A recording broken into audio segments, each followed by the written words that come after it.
Genesis, chapter 1. In the beginning God created the heavens and the earth. And the earth was without form and void, and darkness was upon the face of the deep. And the Spirit of God moved upon the face of the waters. And God said, Let there be light. And there was light. And God saw the light, that it was good, and God divided the light from the darkness.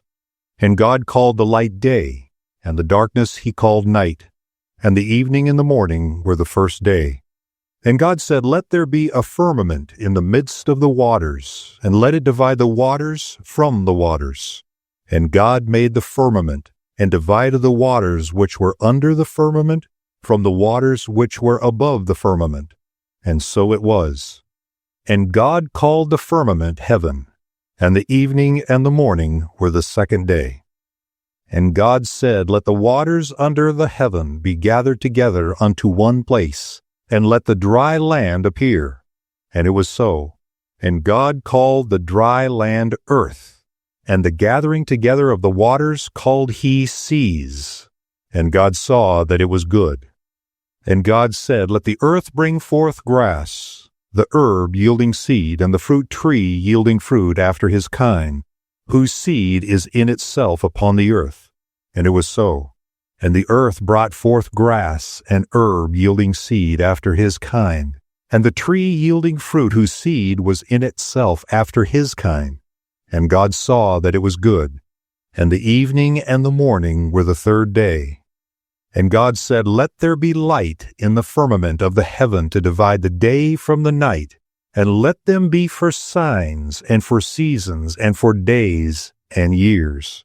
And let them be for lights in the firmament of the heaven to give light upon the earth. And it was so.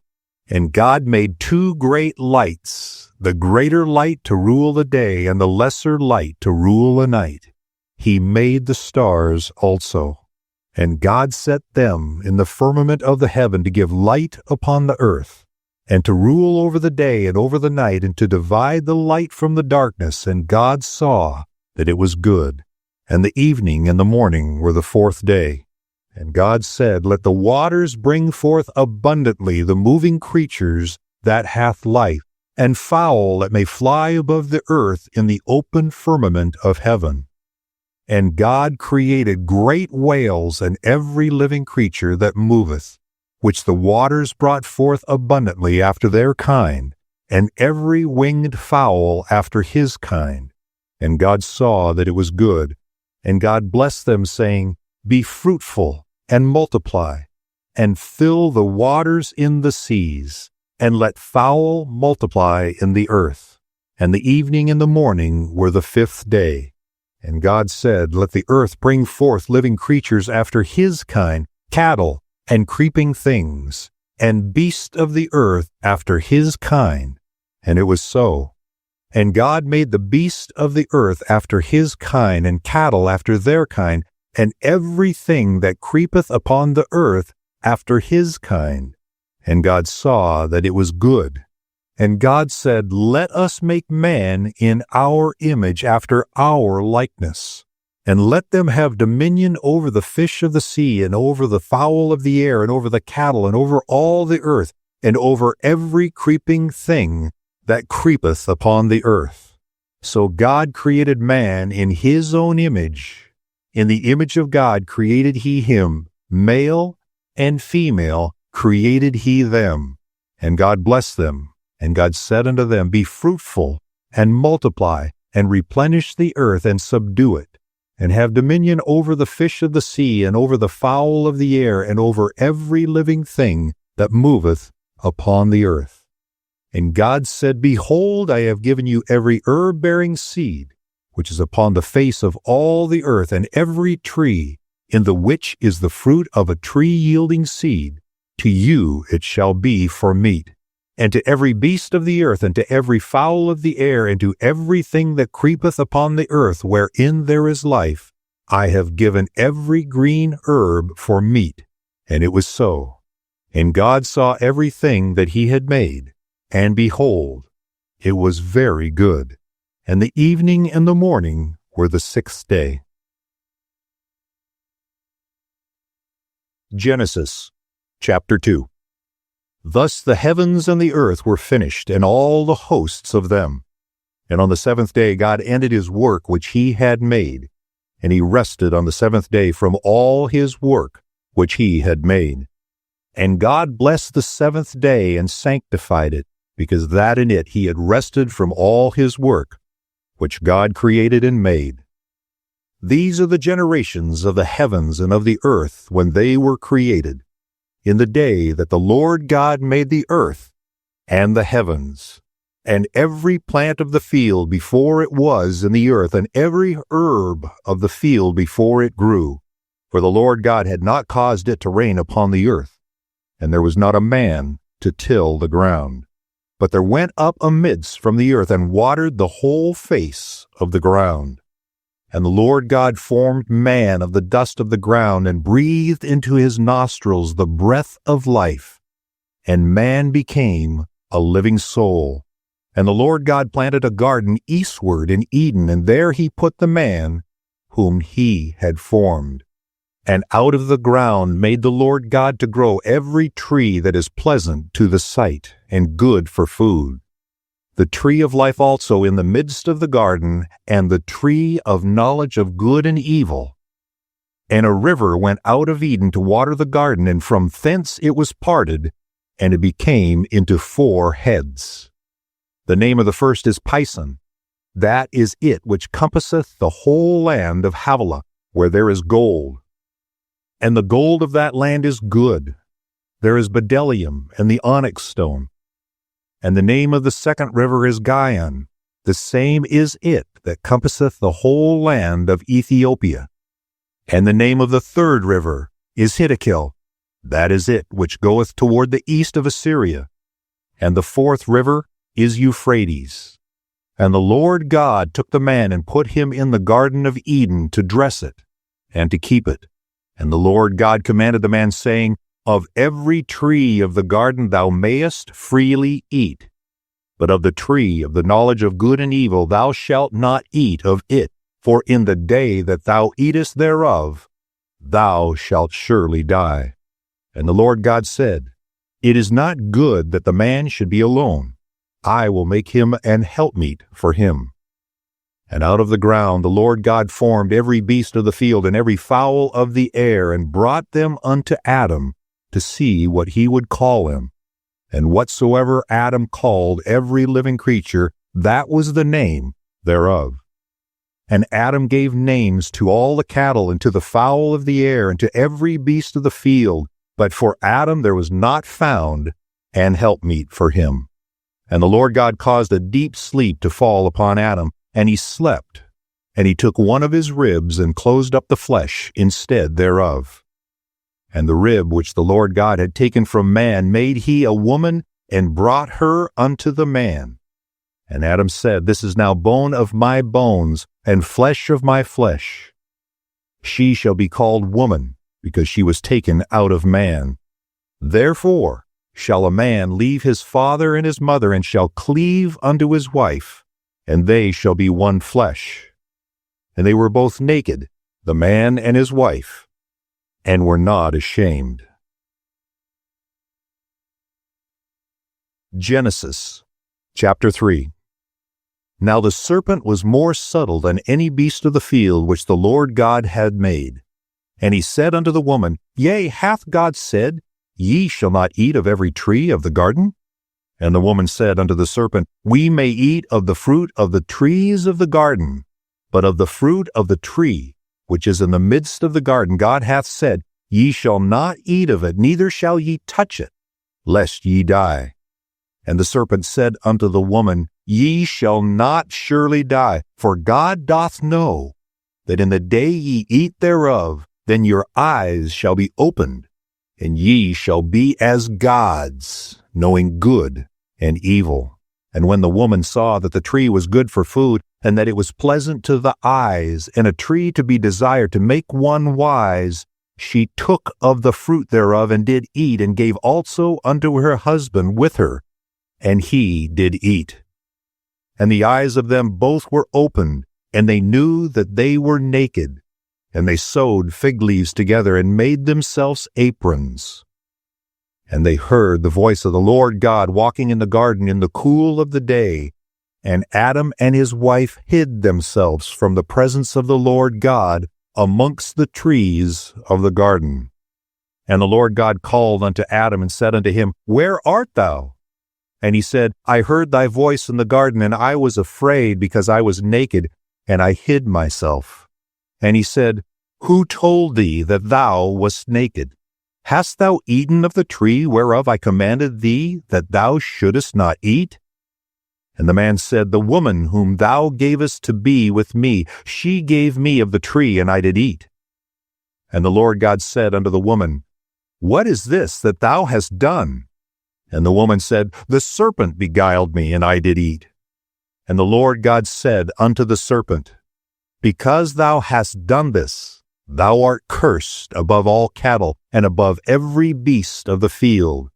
Upon thy belly shalt thou go, and dust shalt thou eat all the days of thy life.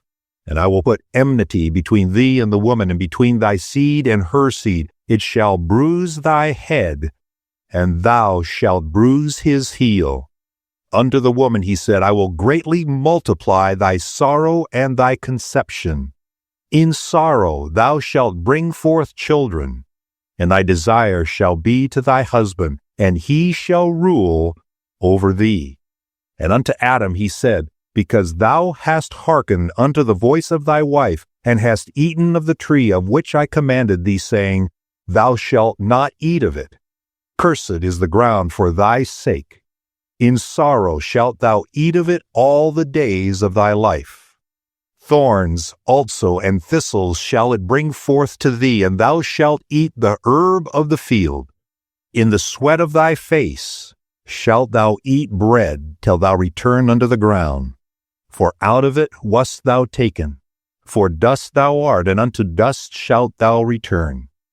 And Adam called his wife's name Eve, because she was the mother of all living. Unto Adam also and to his wife did the Lord God make coats of skins, and clothed them. And the Lord God said, Behold, the man is become as one of us, to know good and evil. And now, lest he put forth his hand, and take also of the tree of life, and eat, and live forever. Therefore the Lord God sent him forth from the Garden of Eden to till the ground from whence he was taken. So he drove out the man, and he placed at the east of the Garden of Eden cherubims, and a flaming sword which turned every way, to keep the way of the tree of life. Genesis chapter 4. And Adam knew Eve his wife, and she conceived and bare Cain, and said, I have gotten a man from the Lord. And she again bare his brother Abel, and Abel was a keeper of sheep, but Cain was a tiller of the ground. And in process of time it came to pass that Cain brought of the fruit of the ground an offering unto the Lord. And Abel he also brought of the firstlings of his flock, and of the fat thereof. And the Lord had respect unto Abel and to his offerings. But unto Cain and to his offering he had not respect. And Cain was very wroth, and his countenance fell. And the Lord said unto Cain, Why art thou wroth? And why is thy countenance fallen? If thou doest well, shalt thou not be accepted? And if thou doest not well, sin lieth at the door. And unto thee shall be his desire, and thou shalt rule over him. And Cain talked with Abel his brother, and it came to pass, when they were in the field, that Cain rose up against Abel his brother, and slew him. And the Lord said unto Cain, Where is Abel thy brother? And he said, I know not. Am I my brother's keeper? And he said, What hast thou done? The voice of thy brother's blood crieth unto me from the ground. And now thou art cursed from the earth, which hath opened her mouth to receive thy brother's blood from thy hand. When thou tillest the ground, it shall not henceforth yield unto thee her strength. A fugitive and a vagabond shalt thou be in the earth. And Cain said unto the Lord, My punishment is greater than I can bear. Behold, thou hast driven me out this day from the face of the earth, and from thy face shall I be hid. And I shall be a fugitive and a vagabond in the earth, and it shall come to pass that every one that findeth me shall slay me. And the Lord said unto him, Therefore whosoever slayeth Cain, vengeance shall be taken on him sevenfold. And the Lord set a mark upon Cain, lest any finding him should kill him. And Cain went out from the presence of the Lord, and dwelt in the land of Nod, on the east of Eden. And Cain knew his wife, and she conceived, and bare Enoch. And he builded a city, and called the name of the city after the name of his son, Enoch. And unto Enoch was born Irad. And Irad begat Mehujael. And Mehujael begat Methushael. And Methushael begat Lamech. And Lamech took unto him 2 wives. The name of the one was Ada, and the name of the other Zillah. And Ada bare Jabal. He was the father of such as dwell in tents, and of such as have cattle. And his brother's name was Jubal. And he was the father of all such as handle the harp and organ. And Zillah also bare Tubal-Cain, an instructor of every artificer in brass and iron. And the sister of Tubal-Cain was Naamah. And Lamech said unto his wives, Ada and Zillah, Hear my voice, ye wives of Lamech. Hearken unto my speech, for I have slain a man to my wounding, and a young man to my hurt. If Cain shall be avenged sevenfold, truly Lamech 70 and sevenfold. And Adam knew his wife again, and she bare a son, and called his name Seth. For God, she said, hath appointed me another seed instead of Abel, whom Cain slew. And to Seth, to him also there was born a son, and he called his name Enos. Then began men to call upon the name of the Lord. Genesis chapter 5. This is the book of the generations of Adam. In the day that God created man, in the likeness of God made he him. Male and female created he them, and blessed them, and called their name Adam, in the day when they were created. And Adam lived 130 years, and begat a son in his own likeness after his image, and called his name Seth. And the days of Adam after he had begotten Seth were 800 years. And he begat sons and daughters. And all the days that Adam lived were 930 years, and he died. And Seth lived 105 years, and begat Enos. And Seth lived after he begat Enos 807 years, and begat sons and daughters. And all the days of Seth were 912 years, and he died. And Enos lived 90 years, and begat Canaan. And Enos lived after he begat Canaan 815 years, and begat sons and daughters. And all the days of Enos were 905 years, and he died. And Canaan lived 70 years, and begat Mahalalel. And Canaan lived after he begot Mahalalel 840 years, and begat sons and daughters.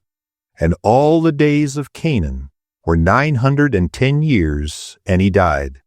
And Mahalalel lived 65 years, and begat Jared. And Mahalalel lived after he begat Jared 830 years, and begat sons and daughters. And all the days of Mahalalel were 895 years, and he died. And Jared lived 162 years, and he begat Enoch. And Jared lived after he begat Enoch 800 years, and begat sons and daughters. And all the days of Jared were 962 years, and he died. And Enoch lived 65 years, and begat Methuselah. And Enoch walked with God, and he begat Methuselah 300 years, and begat sons and daughters. And all the days of Enoch were 365 years. And Enoch walked with God, and he was not, for God took him.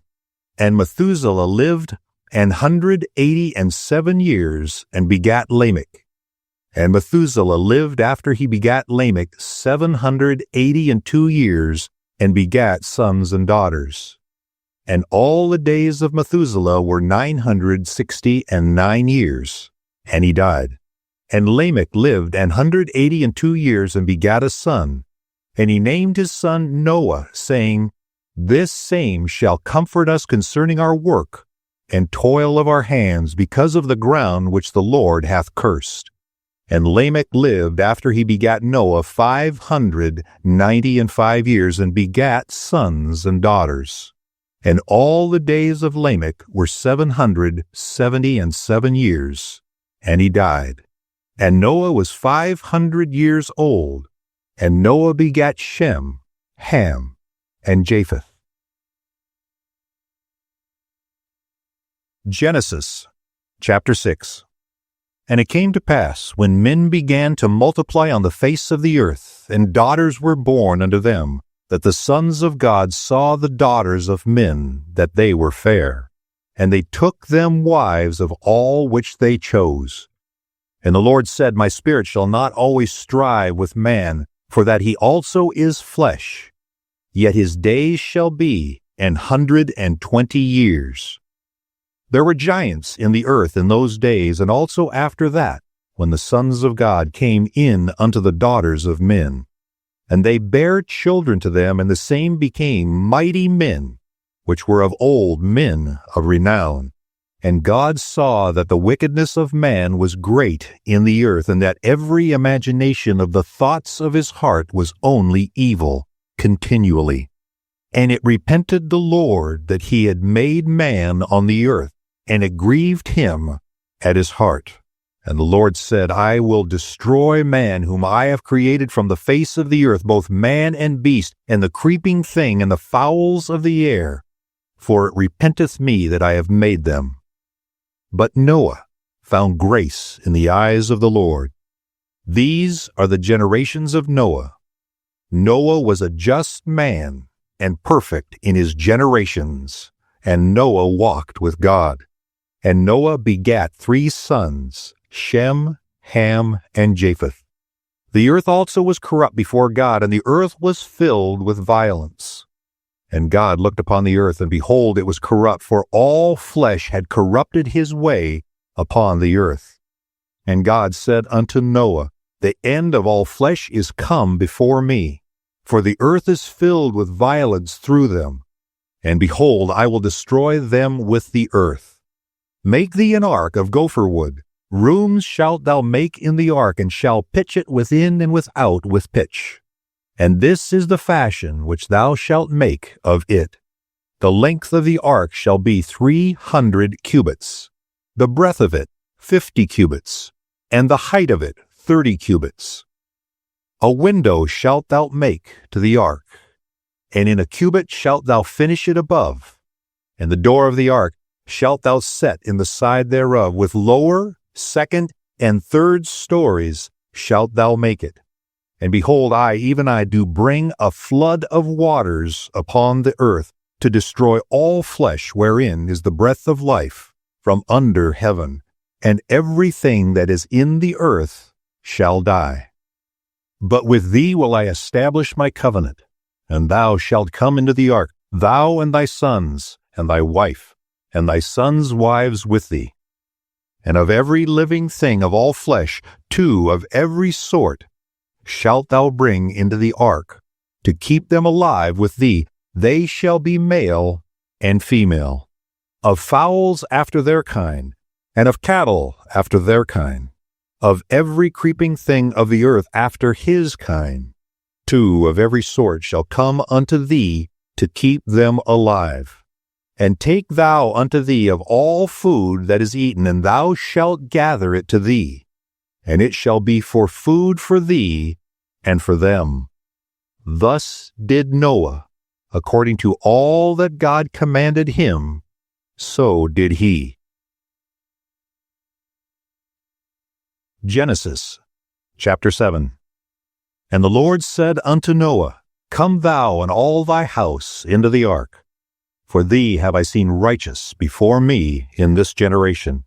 Of every clean beast thou shalt take to thee by sevens, the male and his female, and of beasts that are not clean by two, the male and his female. Of fowls also of the air by sevens, the male and the female, to keep seed alive upon the face of all the earth. For yet 7 days, and I will cause it to rain upon the earth 40 days and 40 nights. And every living substance that I have made will I destroy from off the face of the earth. And Noah did according to all that the Lord commanded him. And Noah was 600 years old when the flood of waters was upon the earth. And Noah went in, and his sons and his wives, and his sons' wives with him, into the ark because of the waters of the flood. Of clean beasts, and of beasts that are not clean, and of fowls, and of everything that creepeth upon the earth.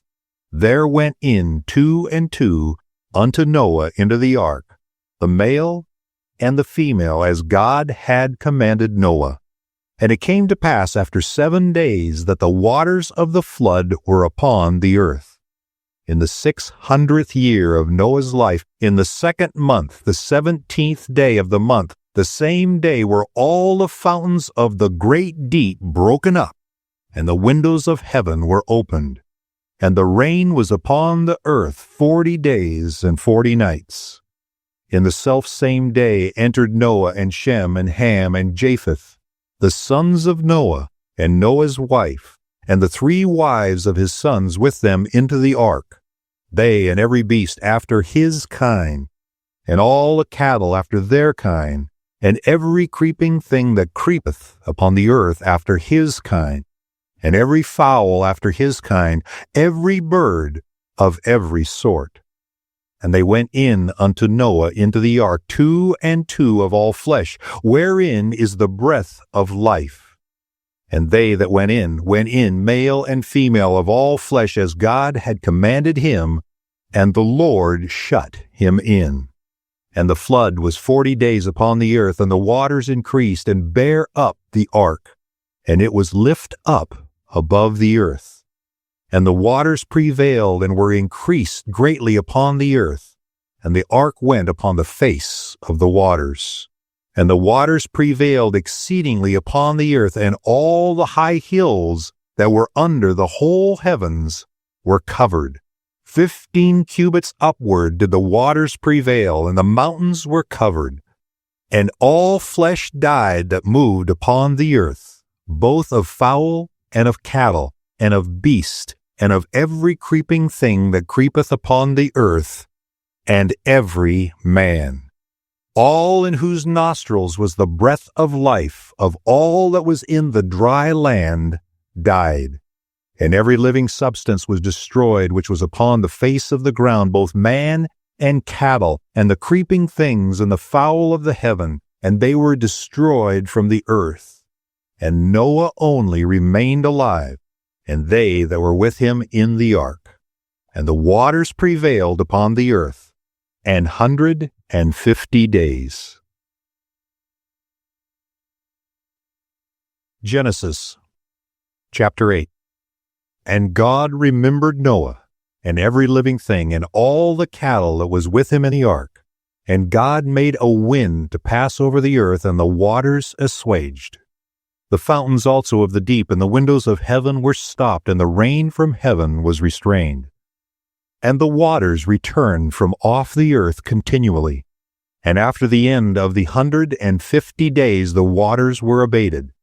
And the ark rested in the 7th month, on the 17th day of the month, upon the mountain of Ararat. And the waters decreased continually until the 10th month. In the 10th month, on the 1st day of the month, were the tops of the mountains seen. And it came to pass at the end of 40 days that Noah opened the window of the ark which he had made, and he sent forth a raven, which went forth to and fro until the waters were dried up from off the earth. Also he sent forth a dove from him to see if the waters were abated from off the face of the ground. But the dove found no rest for the sole of her feet. And she returned unto him into the ark, for the waters were on the face of the whole earth.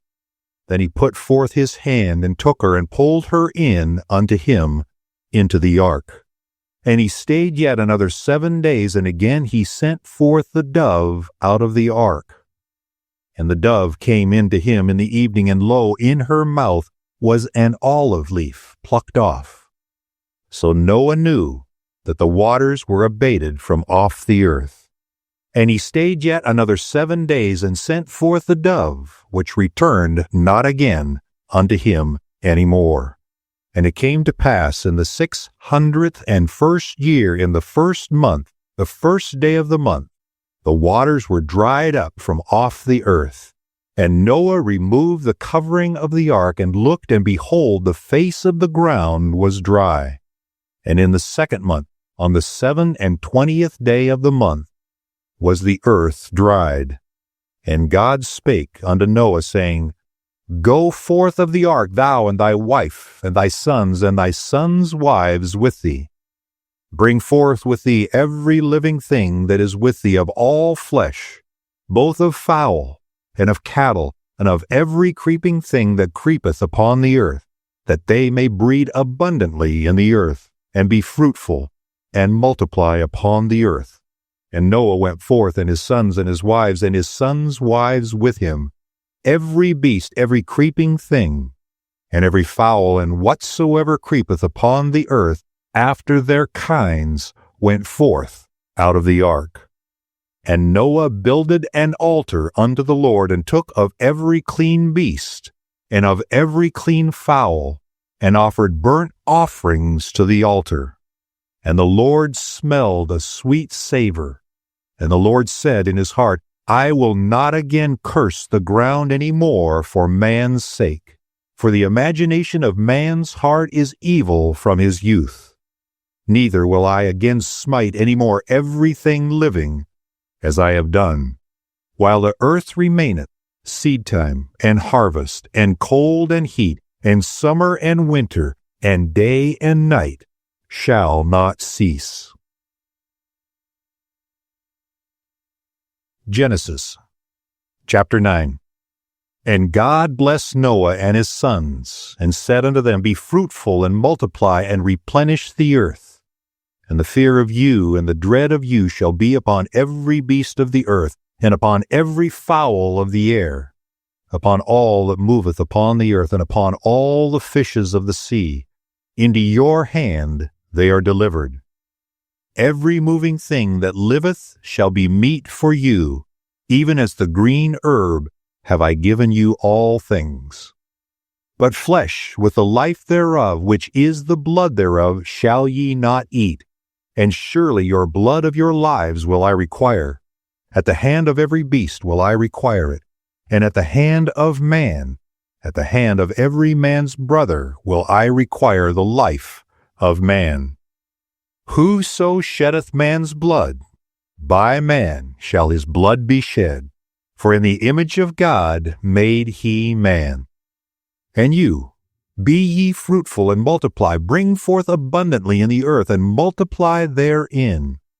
And God spake unto Noah, and to his sons with him, saying, And I, behold, I establish my covenant with you, and with your seed after you, and with every living creature that is with you, of the fowl, of the cattle, and of every beast of the earth with you, from all that go out of the ark, to every beast of the earth.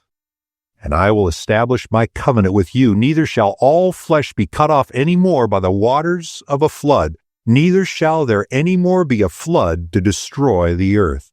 And God said, This is the token of the covenant which I make between me and you and every living creature that is with you for perpetual generations. I do set my bow in the cloud, and it shall be for a token of a covenant between me and the earth. And it shall come to pass, when I bring a cloud over the earth, that the bow shall be seen in the cloud. And I will remember my covenant which is between me and you and every living creature of all flesh. And the waters shall no more become a flood to destroy all flesh. And the bow shall be in the cloud, and I will look upon it, that I may remember the everlasting covenant between God and every living creature of all flesh that is upon the earth. And God said unto Noah, This is the token of the covenant which I have established between me and all flesh that is upon the earth. And the sons of Noah that went forth of the ark were Shem and Ham and Japheth. And Ham is the father of Canaan. These are the 3 sons of Noah, and of them was the whole earth overspread. And Noah began to be an husbandman, and he planted a vineyard, and he drank of the wine and was drunken, and he was uncovered within his tent. And Ham, the father of Canaan, saw the nakedness of his father, and told his 2 brethren without. And Shem and Japheth took a garment, and laid it upon both their shoulders, and went backward, and covered the nakedness of their father. And their faces were backward, and they saw not their father's nakedness. And Noah awoke from his wine, and knew what his younger son had done unto him. And he said, Cursed be Canaan, a servant of servants shall he be unto his brethren.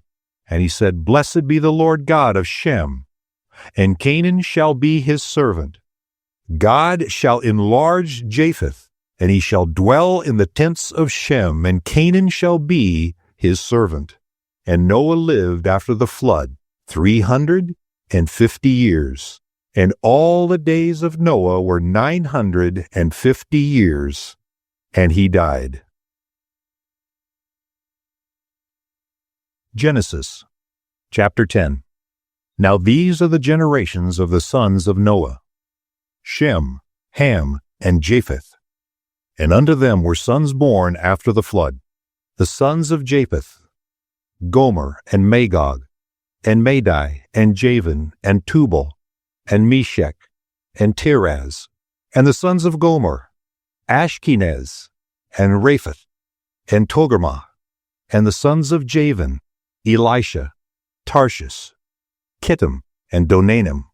By these were the isles of the Gentiles divided into their lands, every one after his tongue, after their families, in their nations. And the sons of Ham: Cush, and Mizraim, and Phut, and Canaan. And the sons of Cush: Seba, and Havilah, and Saptha, and Raamah, and Sabteka. And the sons of Raamah: Sheba, and Dedan. And Cush begat Nimrod. He began to be a mighty one in the earth. He was a mighty hunter before the Lord, wherefore it is said, Even as Nimrod the mighty hunter before the Lord. And the beginning of his kingdom was Babel, and Erech, and Akkad, and Calneh, in the land of Shinar. Out of that land went forth Ashur, and builded Nineveh, and the city of Rehoboth, and Calah. And Resen between Nineveh and Calah, the same is a great city. And Mizraim begat Ludum, and Anamim, and Lehabim, and Naphtuhim, and Pathrusim, and Caslusim, out of whom came Philistim, and Caphtorim. And Canaan begat Zidon, his firstborn, and Heth, and the Jebusite, and the Amorite, and the Girgazite, and the Hivite, and the Archite, and the Sinite, and the Arvadite, and the Zemarite, and the Hamathite. And afterward were the families of the Canaanites spread abroad. And the border of the Canaanites was from Sidon, as thou comest to Gerar, unto Gaza, as thou goest unto Sodom and Gomorrah, and Admah, and Zeboim, even unto Lasha. These are the sons of Ham, after their families, after their tongues, in their countries, and in their nations. Unto Shem also, the father of all the children of Eber, the brother of Japheth the elder, even to him were children born. And the children of Shem: Elam, and Asher, and Arphaxad, and Lud, and Aram. And the children of Aram: Uz, and Hul, and Gether, and Mash. And Arphaxad begat Salah, and Salah begat Eber. And unto Eber were born 2 sons. The name of one was Peleg, for in his days was the earth divided, and his brother's name was Joktan. And Joktan begat Almadad, and Sheleph, and Hazarmaveth, and Jerah, and Hadoram, and Uzal, and Diklah, and Obal, and Abimael, and Sheba, and Ophir, and Havilah, and Jobed. All these were the sons of Joktan. And their dwelling was from Mesha, as thou goest unto Sephar, a mount of the east.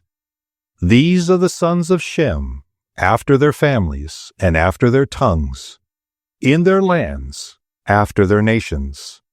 These are the families of the sons of Noah, after their generations, in their nations. And by these were the nations divided in the earth, after the flood. Genesis, chapter 11. And the whole earth was of one language and of one speech. And it came to pass as they journeyed from the east that they found a plain in the land of Shinar, and they dwelt there. And they said one to another, Go to, let us make brick, and burn them thoroughly. And they had brick for stone, and slime they had for mortar. And they said, Go to, let us build us a city and a tower, whose top may reach unto heaven. And let us make us a name, lest we be scattered abroad upon the face of the whole earth. And the Lord came down to see the city and the tower which the children of men builded. And the Lord said, Behold, the people is one, and they have all one language. And this they begin to do, and now nothing will be restrained from them which they have imagined to do. Go to, let us go down, and there confound their language, that they may not understand one another's speech. So the Lord scattered them abroad from thence upon the face of all the earth, and they left off to build the city. Therefore is the name of it called Babel, because the Lord did there confound the language of all the earth, and from thence did the Lord scatter them abroad upon the face of all the earth. These are the generations of Shem. Shem was 100 years old, and begat Arphaxad 2 years after the flood. And Shem lived after he begat Arphaxad 500 years, and begat sons and daughters. And Arphaxad lived 35 years, and begat Selah. And Arphaxad lived after he begat Selah 403 years, and begat sons and daughters. And Selah lived 30 years, and begat Eber. And Selah lived after he begat Eber 403 years, and begat sons and daughters. And Eber lived 34 years, and begat Peleg. And Eber lived after he begat Peleg 430 years, and begat sons and daughters. And Peleg lived 30 years, and begat Reu. And Peleg lived after he begat Reu 209 years, and begat sons and daughters. And Reu lived 32 years, and begat Serug. And Reu lived after he begat Serug 207 years, and begat sons and daughters. And Serug lived 30 years, and begat Nahor. And Serug lived after he begat Nahor 200 years, and begat sons and daughters. And Nahor lived 29 years, and begat Terah. And Nahor lived after he begat Terah 119 years, and begat sons and daughters. And Terah lived 70 years, and begat Abram, Nahor, and Haran. Now these are the generations of Terah. Terah begat Abram, Nahor, and Haran. And Haran begat Lot. And Haran died before his father Terah in the land of his nativity in Ur of the Chaldees. And Abram and Nahor took them wives. The name of Abram's wife was Sarai, and the name of Nahor's wife Milcah, the daughter of Haran, the father of Milcah, and the father of Iscah. But Sarai was barren. She had no child. And Terah took Abram his son, and Lot the son of Haran his son's son, and Sarai his daughter-in-law, his son Abram's wife, and they went forth with them from Ur of the Chaldees to go into the land of Canaan. And they came unto Haran and dwelt there. And the days of Terah were 205 years. And Terah died in Haran. Genesis, Chapter 12. Now the Lord had said unto Abram, Get thee out of thy country, and from thy kindred, and from thy father's house, unto a land that I will show thee. And I will make of thee a great nation, and I will bless thee, and make thy name great, and thou shalt be a blessing. And I will bless them that bless thee, and curse him that curseth thee.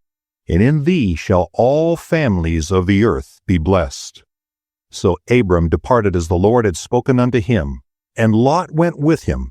And Abram was 75 years old when he departed out of Haran. And Abram took Sarai his wife, and Lot his brother's son, and all their substance that they had gathered, and the souls that they had gotten in Haran. And they went forth to go into the land of Canaan, and into the land of Canaan they came. And Abram passed through the land unto the place of Sichem, unto the plain of Moreh, and the Canaanite was then in the land. And the Lord appeared unto Abram and said, Unto thy seed will I give this land, and there builded he an altar unto the Lord, who appeared unto him. And he removed from thence unto a mountain on the east of Bethel, and pitched his tent, having Bethel on the west, and Hai on the east. And there he builded an altar unto the Lord, and called upon the name of the Lord. And Abram journeyed, going on still toward the south. And there was a famine in the land, and Abram went down into Egypt to sojourn there, for the famine was grievous in the land.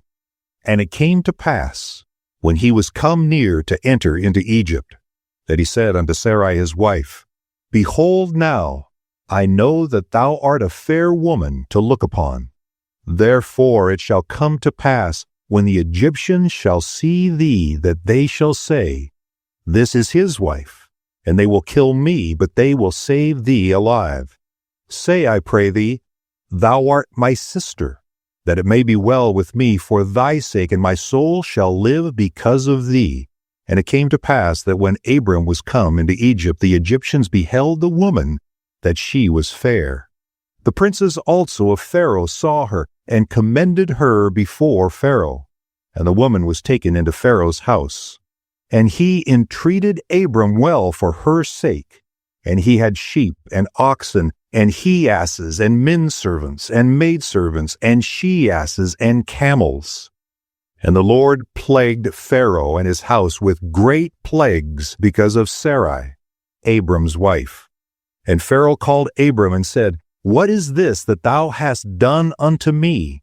Why didst thou not tell me that she was thy wife? Why saidst thou, She is my sister? So I might have taken her to me to wife.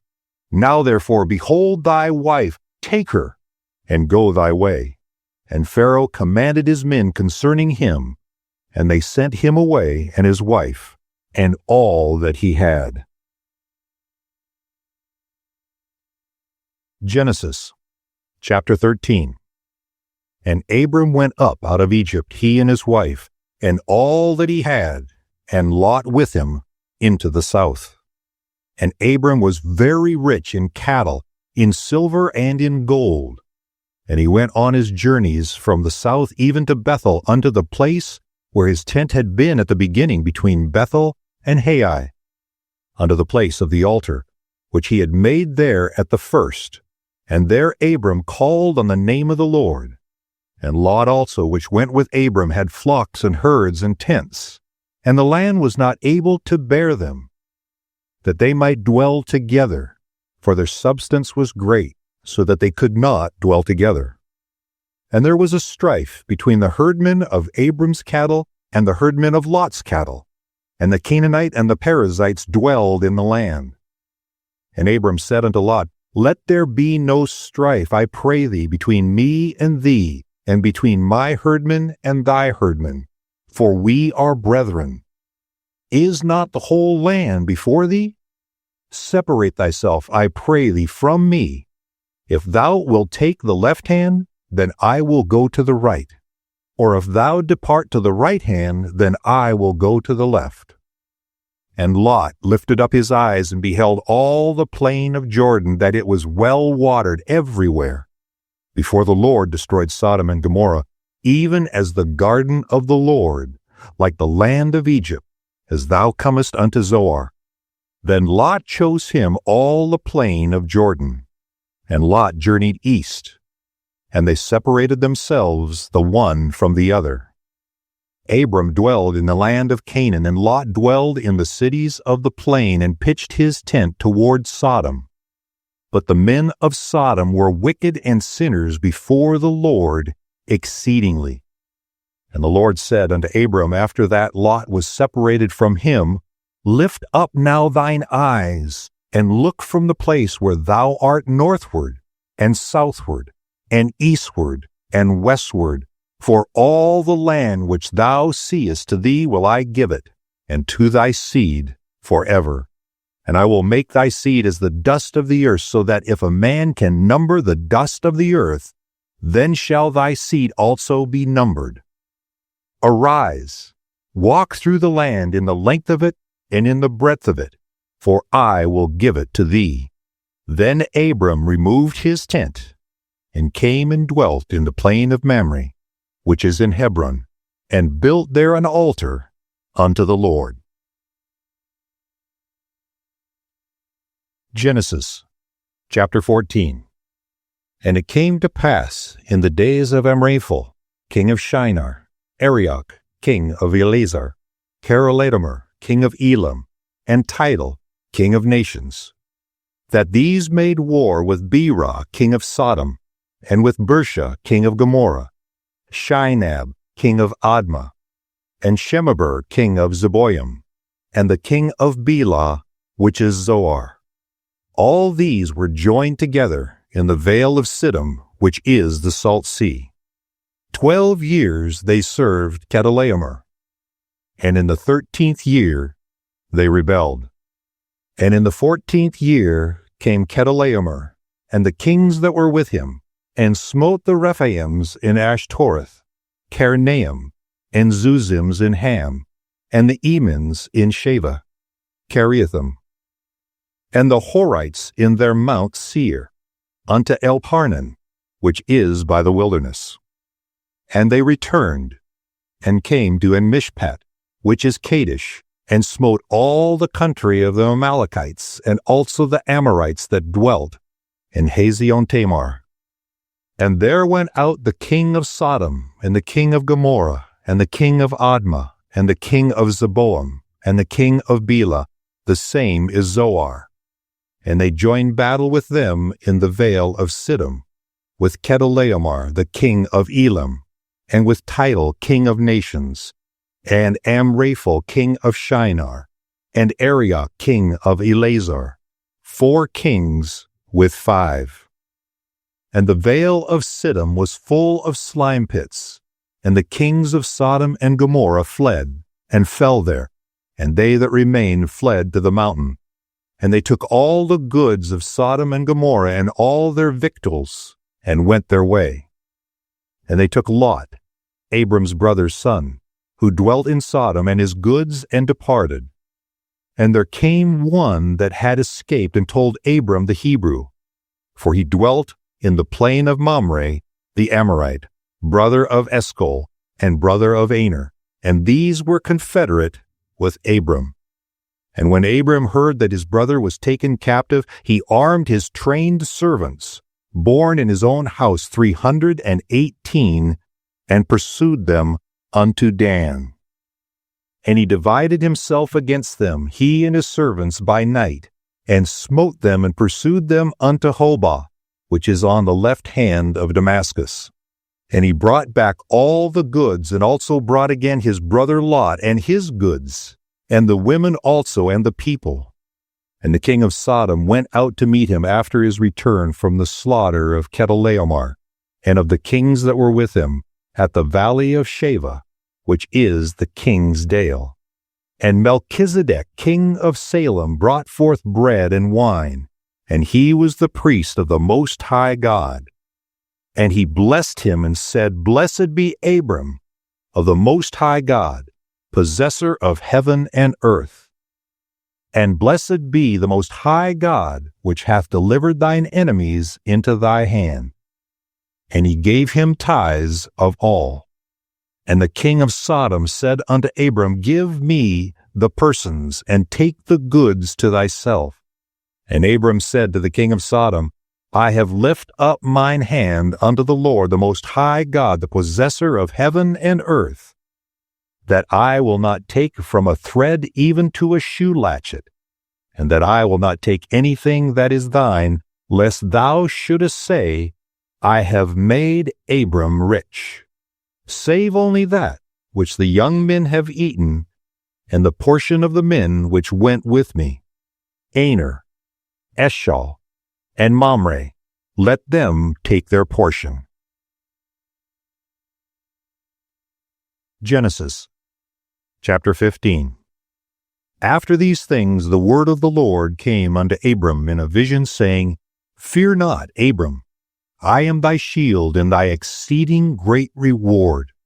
And Abram said, Lord God, what wilt thou give me, seeing I go childless, and the steward of my house is this Eliezer of Damascus? And Abram said, Behold, to me thou hast given no seed, and lo, one born in my house is mine heir. And behold, the word of the Lord came unto him, saying, This shall not be thine heir, but he that shall come forth out of thine own bowels shall be thine heir. And he brought him forth abroad, and said, Look now toward heaven, and tell the stars if thou be able to number them. And he said unto him, So shall thy seed be. And he believed in the Lord, and he counted it to him for righteousness. And he believed in the Lord, and he counted it to him for righteousness. And he said unto him, I am the Lord that brought thee out of Ur of the Chaldees to give thee this land to inherit it. And he said, Lord God, whereby shall I know that I shall inherit it? And he said unto him, Take me an heifer of 3 years old, and a she-goat of 3 years old, and a ram of 3 years old, and a turtle-dove, and a young pigeon. And he took unto him all these, and divided them in the midst, and laid each piece one against another, but the birds divided he not. And when the fowls came down upon the carcasses, Abram drove them away. And when the sun was going down, a deep sleep fell on Abram, and lo, an horror of great darkness fell upon him. And he said unto Abram, Know of a surety that thy seed shall be a stranger in a land that is not theirs, and shall serve them, and they shall afflict them 400 years. And also that nation whom they shall serve will I judge, and afterward shall they come out with great substance. And thou shalt go to thy father in peace. Thou shalt be buried in a good old age. But in the 4th generation they shall come hither again, for the iniquity of the Amorites is not yet full.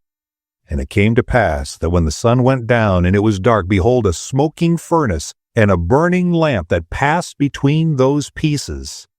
And in the same day the Lord made a covenant with Abram, saying, Unto thy seed have I given this land, from the river of Egypt unto the great river, the river Euphrates, the Kenites, the Kenizzites, the Cadmonites, and the Hittites, and the Perizzites, and the Rephims, and the Amorites, and the Canaanites, and the Girgashites, and the Jebusites. Genesis chapter 16. Now Sarai, Abram's wife, bare him no children, and she had an handmaid, an Egyptian, whose name was Hagar. And Sarai said unto Abram, Behold, now the Lord hath restrained me from bearing. I pray thee, go in unto my maid. It may be that I may obtain children by her. And Abram hearkened to the voice of Sarai. And Sarai, Abram's wife, took Hagar, her maid the Egyptian, after Abram had dwelt 10 years in the land of Canaan, and gave her to her husband Abram to be his wife. And he went in unto Hagar, and she conceived. And when she saw that she had conceived, her mistress was despised in her eyes. And Sarai said unto Abram, My wrong be upon thee. I have given my maid into thy bosom. And when she saw that she had conceived, I was despised in her eyes. The Lord judge between me and thee. But Abram said unto Sarai, Behold, thy maid is in thy hand, do to her as it pleaseth thee. And when Sarai dealt hardly with her, she fled from her face. And the angel of the Lord found her by a fountain of water in the wilderness, by the fountain in the way to Shur. And he said, Hagar, Sarai's maid, whence camest thou? And whither wilt thou go? And she said, I flee from the face of my mistress Sarai. And the angel of the Lord said unto her, Return to thy mistress, and submit thyself under her hands. And the angel of the Lord said unto her, I will multiply thy seed exceedingly, that it shall not be numbered for multitude. And the angel of the Lord said unto her, Behold, thou art with child, and shalt bear a son, and shalt call his name Ishmael, because the Lord hath heard thy affliction. And he will be a wild man, his hand will be against every man, and every man's hand against him. And he shall dwell in the presence of all his brethren. And she called the name of the Lord that spake unto her, Thou God seest me. For she said, Have I also here looked after him that seeth me? Wherefore the well was called Beer-lahai. Behold, it is between Kadesh and Bered. And Hagar bare Abram a son, and Abram called his son's name, which Hagar bare, Ishmael. And Abram was 86 years old when Hagar bare Ishmael to Abram. Genesis chapter 17. And when Abram was 90 years old and 9, the Lord appeared to Abram and said unto him, I am the Almighty God. Walk before me, and be thou perfect. And I will make my covenant between me and thee, and will multiply thee exceedingly. And Abram fell on his face, and God talked with him, saying, As for me, behold, my covenant is with thee, and thou shalt be a father of many nations. Neither shall thy name any more be called Abram, but thy name shall be Abraham, for a father of many nations have I made thee. And I will make thee exceeding fruitful, and I will make nations of thee, and kings shall come out of thee. And I will establish my covenant between me and thee and thy seed after thee in their generations for an everlasting covenant, to be a God unto thee, and to thy seed after thee. And I will give unto thee and to thy seed after thee the land wherein thou art a stranger, all the land of Canaan, for an everlasting possession, and I will be their God. And God said unto Abraham, Thou shalt keep my covenant, therefore, thou and thy seed after thee in their generations. This is my covenant, which ye shall keep between me and you and thy seed after thee. Every man-child among you shall be circumcised, and ye shall circumcise the flesh of your foreskin, and it shall be a token of the covenant betwixt me and you. And he that is 8 days old shall be circumcised among you, every man-child in your generations. He that is born in the house or bought with money of any stranger which is not of thy seed. He that is born in thy house and he that is bought with thy money must need be circumcised. And my covenant shall be in your flesh for an everlasting covenant. And the uncircumcised man-child whose flesh of his foreskin is not circumcised, that soul shall be cut off from his people. He hath broken my covenant. And God said unto Abraham, As for Sarai thy wife, thou shalt not call her name Sarai, but Sarah shall her name be. And I will bless her, and give thee a son also of her. Yea, I will bless her, and she shall be a mother of nations. Kings of people shall be of her. Then Abraham fell on his face, and laughed, and said in his heart, Shall a child be born unto him that is 100 years old? And shall Sarah that is 90 years old bear? And Abraham said unto God, Oh, that Ishmael might live before thee. And God said, Sarah thy wife shall bear thee a son indeed, and thou shalt call his name Isaac. And I will establish my covenant with him for an everlasting covenant, and with his seed after him. As for Ishmael, I have heard thee. Behold, I have blessed him, and will make him fruitful, and will multiply him exceedingly. 12 princes shall he beget, and I will make him a great nation. But my covenant will I establish with Isaac, which Sarah shall bear unto thee at this set time in the next year. And he left off talking with him, and God went up from Abraham. And Abraham took Ishmael his son, and all that were born in his house, and all that were bought with his money, every male among the men of Abraham's house, and circumcised the flesh of their foreskin in the selfsame day, as God had said unto him. And Abraham was 90 years old and 9 when he was circumcised in the flesh of his foreskin. And Ishmael his son was 13 years old when he was circumcised in the flesh of his foreskin. In the selfsame day was Abraham circumcised, and Ishmael his son. And all the men of his house born in the house and bought with money of the stranger were circumcised with him. Genesis chapter 18. And the Lord appeared unto him in the plains of Mamre, and he sat in the tent door in the heat of the day. And he lifted up his eyes and looked, and lo, 3 men stood by him. And when he saw them, he ran to meet them from the tent door, and bowed himself toward the ground, and said, My Lord, if now I have found favor in thy sight, pass not away, I pray thee, from thy servant. Let a little water, I pray you, be fetched, and wash your feet, and rest yourselves under the tree. And I will fetch a morsel of bread, and comfort ye your hearts. After that ye shall pass on, for therefore are ye come to your servant. And they said, So do as thou hast said. And Abraham hastened into the tent unto Sarah, and said, Make ready quickly 3 measures of fine meal, knead it, and make cakes upon the hearth. And Abraham ran unto the herd, and fetched a calf tender and good, and gave it unto a young man, and he hasted to dress it. And he took butter and milk, and the calf which he had dressed, and set it before them. And he stood by them under the tree, and they did eat. And they said unto him, Where is Sarah thy wife? And he said, Behold, in the tent. And he said, I will certainly return unto thee according to the time of life. And lo, Sarah thy wife shall have a son. And Sarah heard it in the tent door which was behind them. Now Abraham and Sarah were old and well stricken in age, and it ceased to be with Sarah after the manner of women.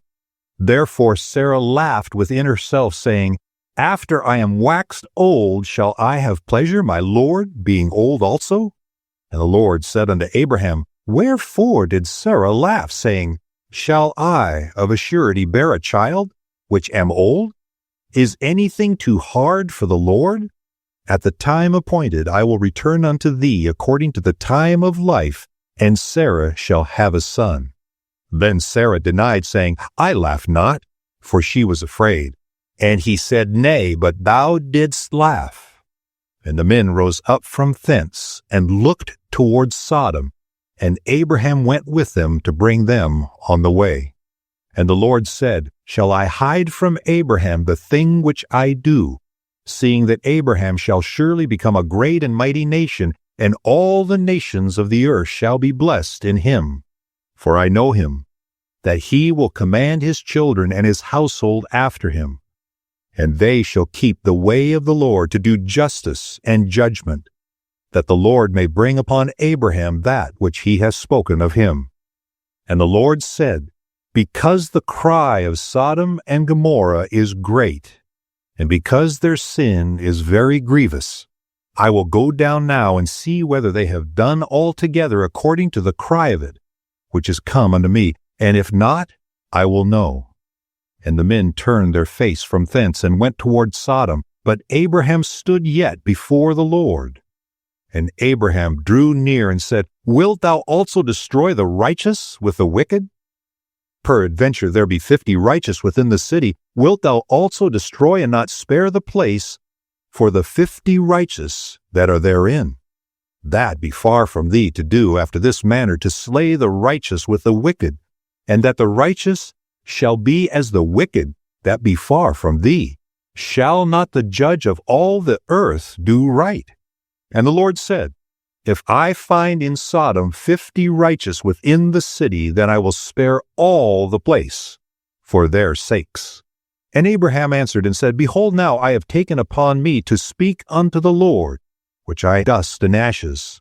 Peradventure there shall lack 5 of the 50 righteous. Wilt thou destroy all the city for lack of 5? And he said, If I find there 45, I will not destroy it. And he spake unto him yet again, and said, Peradventure there shall be 40 found there. And he said, I will not do it for 40's sake. And he said unto him, O let not the Lord be angry, and I will speak. Peradventure there shall 30 be found there. And he said, I will not do it if I find 30 there. And he said, Behold, now I have taken upon me to speak unto the Lord. Peradventure there shall be 20 found there. And he said, I will not destroy it for 20's sake. And he said, O let not the Lord be angry, and I will speak yet but this once. Peradventure 10 shall be found there. And he said, I will not destroy it for 10's sake. And the Lord went his way as soon as he had left communing with Abraham. And Abraham returned unto his place. Genesis chapter 19. And there came 2 angels to Sodom at even. And Lot sat in the gate of Sodom, and Lot, seeing them, rose up to meet them. And he bowed himself with his face toward the ground. And he said, Behold now, my lords, turn in, I pray you, into your servant's house, and tarry all night. And wash your feet, and ye shall rise up early, and go on your ways. And they said, Nay, but we will abide in the street all night. And he pressed upon them greatly. And they turned in unto him, and entered into his house. And he made them a feast, and did bake unleavened bread, and they did eat. But before they lay down, the men of the city, even the men of Sodom, compassed the house round, both old and young, all the people from every quarter. And they called unto Lot, and said unto him, Where are the men which came in to thee this night? Bring them out unto us, that we may know them. And Lot went out at the door unto them, and shut the door after him, and said, I pray you, brethren, do not so wickedly. Behold, now I have 2 daughters which have not known man. Let me, I pray you, bring them out unto you, and do ye to them as is good in your eyes. Only unto these men do nothing, for therefore came they under the shadow of my roof. And they said, Stand back. And they said again, This one fellow came in to sojourn, and he will need be a judge. Now will we deal worse with thee than with them. And they pressed sore upon the man, even Lot, and came near to break the door. But the men put forth their hand, and pulled Lot into the house to them, and shut the door. And they smote the men that were at the door of the house with blindness, both small and great, so that they wearied themselves to find the door. And the men said unto Lot, Hast thou here any besides? Son-in-law, and thy sons, and thy daughters, and whatsoever thou hast in the city, bring them out of this place. For we will destroy this place, because the cry of them is waxen great before the face of the Lord, and the Lord hath sent us to destroy it. And Lot went out, and spake unto his sons-in-law, which married his daughters, and said, Up, get you out of this place, for the Lord will destroy this city. But he seemed as one that mocked unto his sons-in-law. And when the morning arose, then the angels hastened Lot, saying, Arise, take thy wife and thy 2 daughters which are here, lest thou be consumed in the iniquity of the city.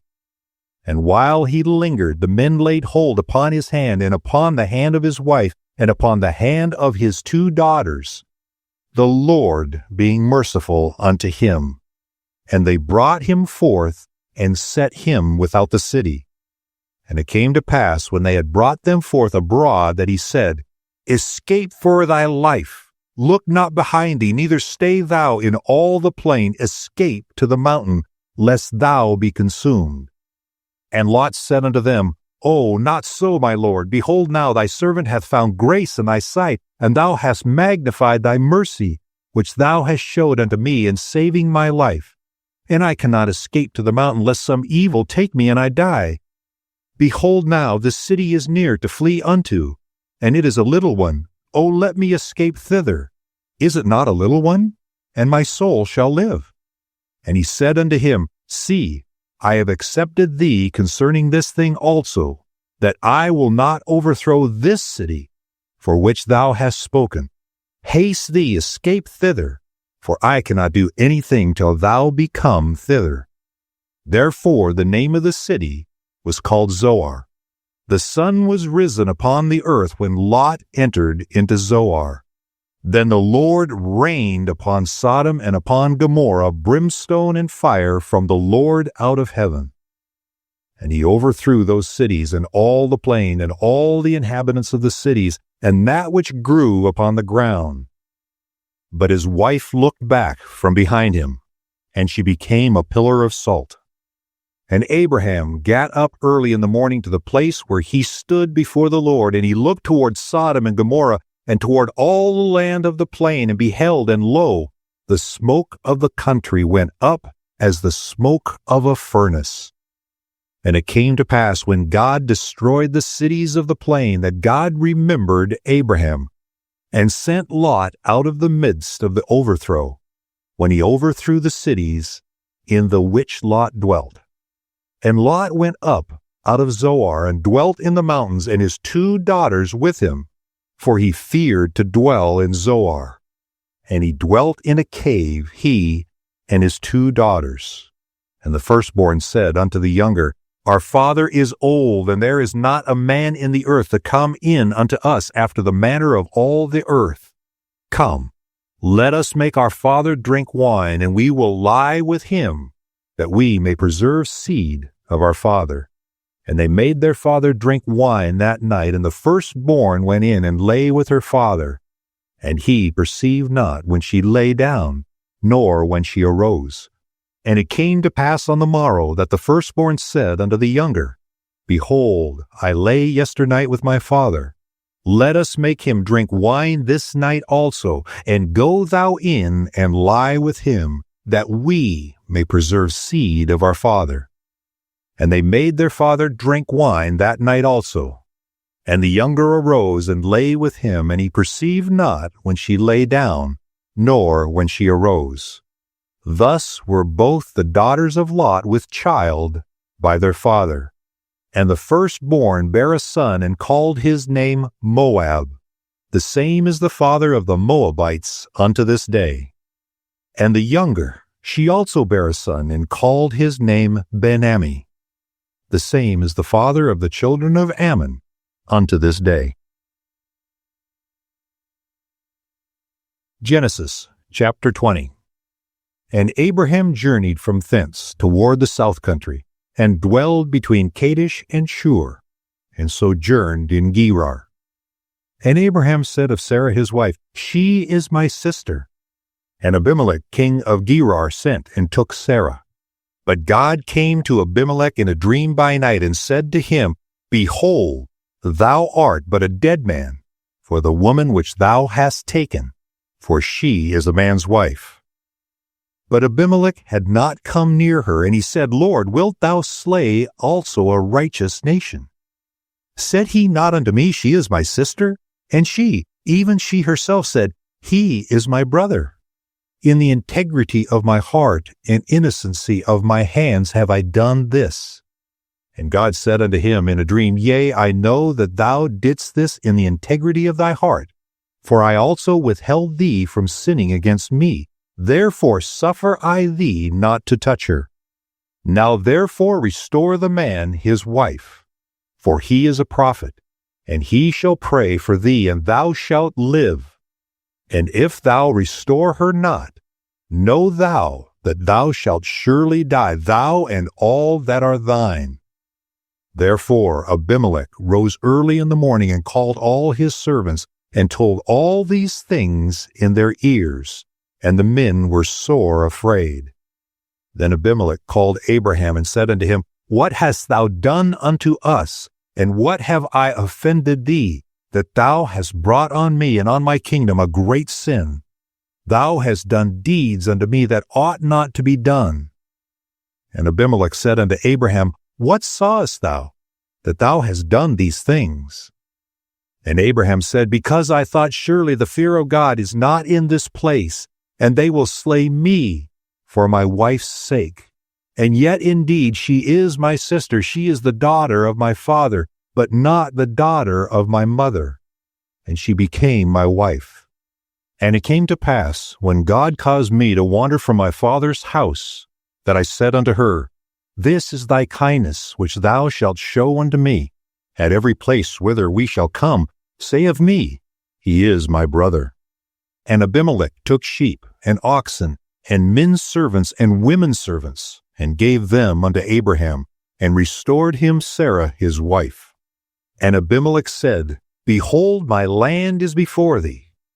Dwell where it pleaseth thee.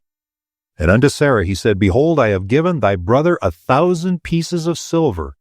Behold, he is to thee a covering of the eyes unto all that are with thee, and with all other. Thus she was reproved. So Abraham prayed unto God, and God healed Abimelech, and his wife, and his maidservants, and they bare children. For the Lord had fast closed up all the wombs of the house of Abimelech, because of Sarah, Abraham's wife. Genesis chapter 21. And the Lord visited Sarah, as he had said, and the Lord did unto Sarah as he had spoken. For Sarah conceived and bare Abraham a son in his old age, at the set time of which God had spoken to him. And Abraham called the name of his son that was born unto him, whom Sarah bare to him, Isaac. And Abraham circumcised his son Isaac, being 8 days old, as God had commanded him. And Abraham was 100 years old when his son Isaac was born unto him. And Sarah said, God hath made me to laugh, so that all that hear will laugh with me.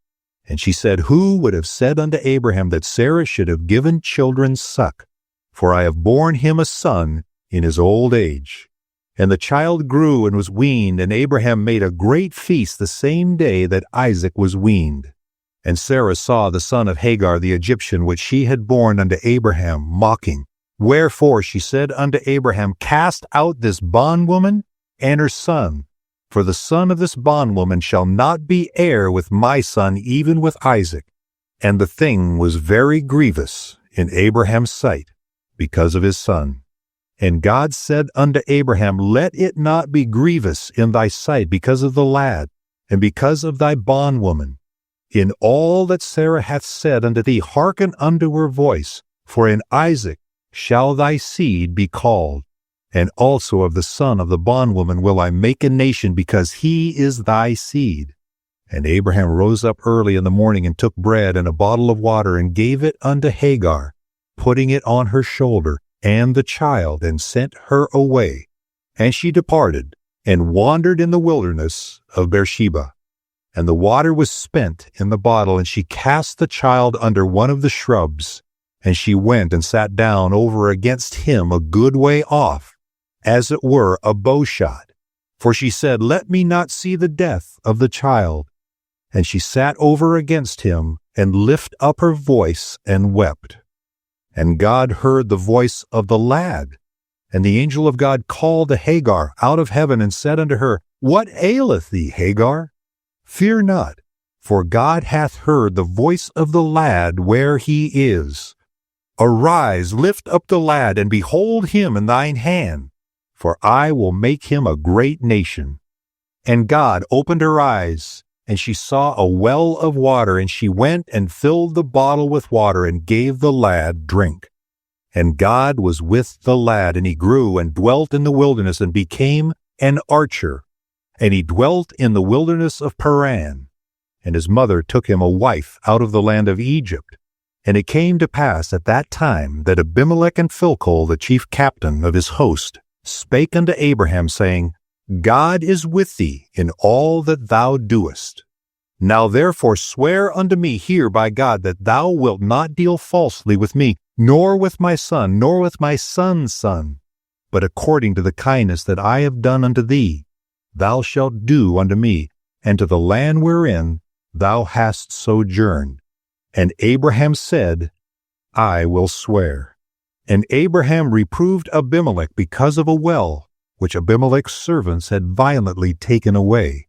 And Abimelech said, I wot not who hath done this thing, neither didst thou tell me, neither yet heard I of it, but today. And Abraham took sheep and oxen, and gave them unto Abimelech, and both of them made a covenant. And Abraham set 7 ewe lambs of the flock by themselves.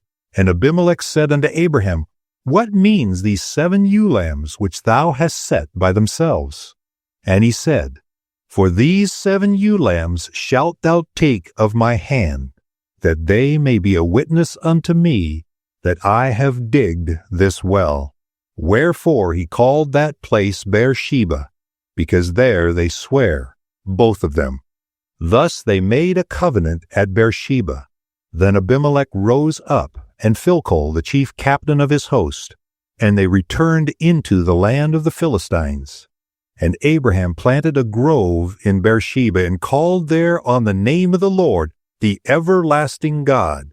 And Abraham sojourned in the Philistines' land many days. Genesis chapter 22. And it came to pass after these things that God did tempt Abraham, and said unto him, Abraham. And he said, Behold, here I am. And he said, Take now thy son, thine only son Isaac, whom thou lovest, and get thee into the land of Moriah, and offer him there for a burnt offering upon one of the mountains, which I will tell thee of. And Abraham rose up early in the morning, and saddled his ass, and took 2 of his young men with him, and Isaac his son, and clave the wood for the burnt offering, and rose up, and went unto the place of which God had told him. Then on the 3rd day Abraham lifted up his eyes, and saw the place afar off.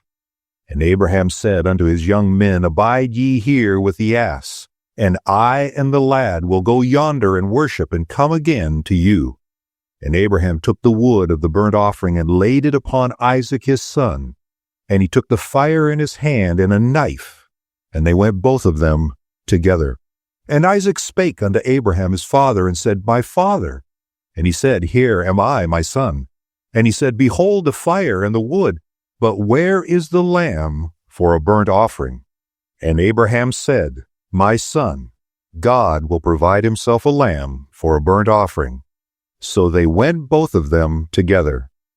And they came to the place which God had told him of. And Abraham built an altar there, and laid the wood in order, and bound Isaac his son, and laid him on the altar upon the wood. And Abraham stretched forth his hand, and took the knife to slay his son. And the angel of the Lord called unto him out of heaven, and said, Abraham, Abraham. And he said, Here am I. And he said, Lay not thine hand upon the lad, neither do thou anything unto him. For now I know that thou fearest God, seeing thou hast not withheld thy son, thine only son, from me. And Abraham lifted up his eyes, and looked, and behold behind him a ram caught in a thicket by his horns. And Abraham went and took the ram, and offered him up for a burnt offering in the stead of his son. And Abraham called the name of that place Jehovah-Jireh, as it is said to this day, In the mount of the Lord it shall be seen. And the angel of the Lord called unto Abraham out of heaven the 2nd time, and said, By myself have I sworn, saith the Lord, for because thou hast done this thing, and hast not withheld thy son, thine only son, that in blessing I will bless thee, and in multiplying I will multiply thy seed as the stars of the heaven, and as the sand which is upon the seashore. And thy seed shall possess the gate of his enemies. And in thy seed shall all the nations of the earth be blessed, because thou hast obeyed my voice. So Abraham returned unto his young men, and they rose up and went together to Beersheba. And Abraham dwelt at Beersheba. And it came to pass after these things that it was told Abraham, saying, Behold, Milcah, she hath also borne children unto thy brother Nahor, Huz his firstborn, and Buz his brother, and Kemuel the father of Aram, and Kesed, and Hazo, and Pildash, and Jidlaph, and Bethuel. And Bethuel begat Rebekah. These 8 Milcah did bear to Nahor, Abraham's brother.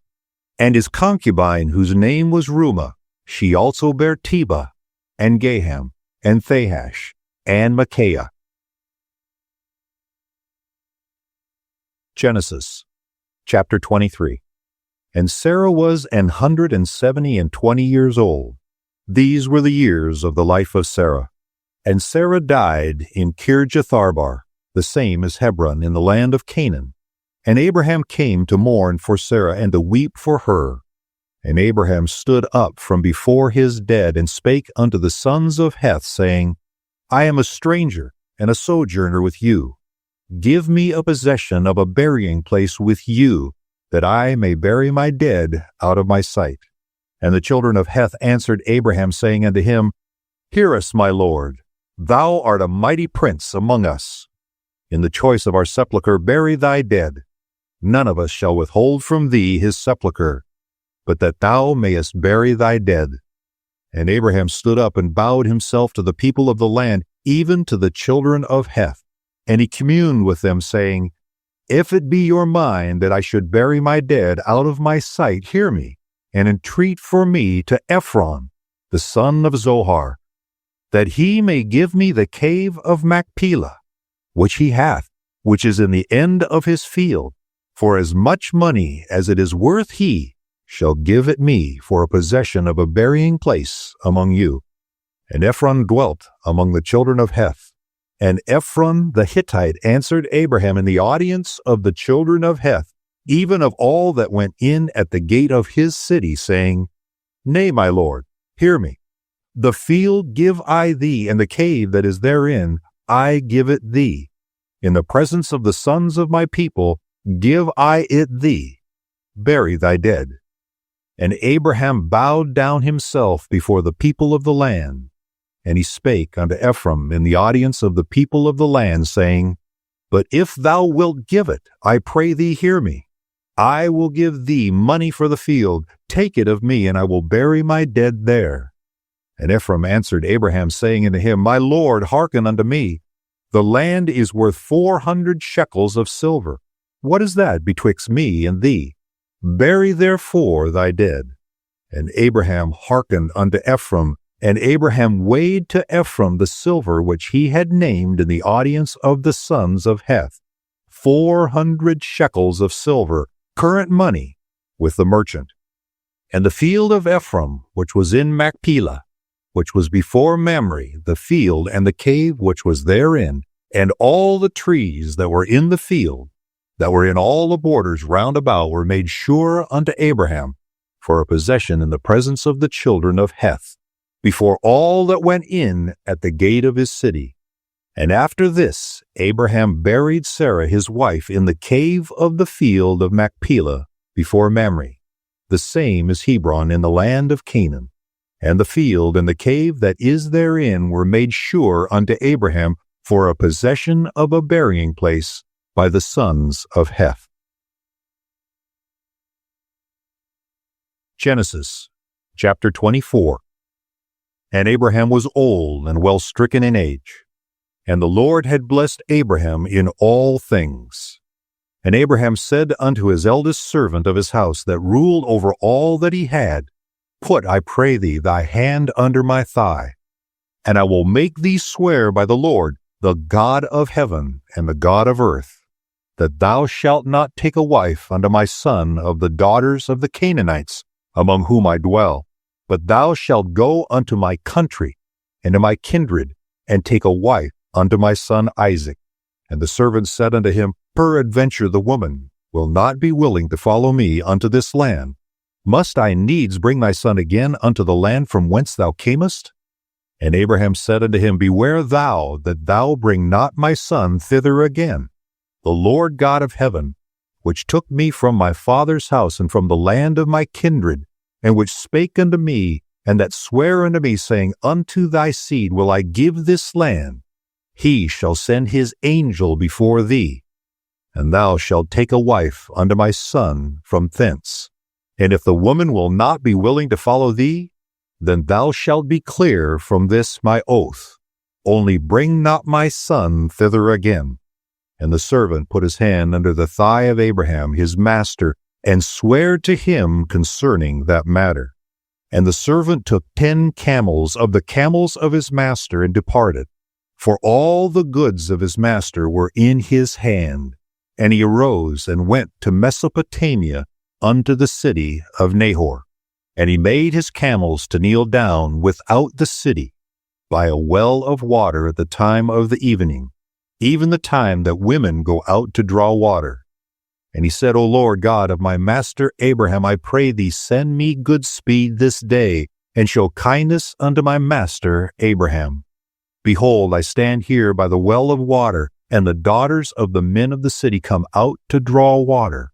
And let it come to pass that the damsel to whom I shall say, Let down thy pitcher, I pray thee, that I may drink. And she shall say, Drink, and I will give thy camels drink also. Let the same be she that thou hast appointed for thy servant Isaac.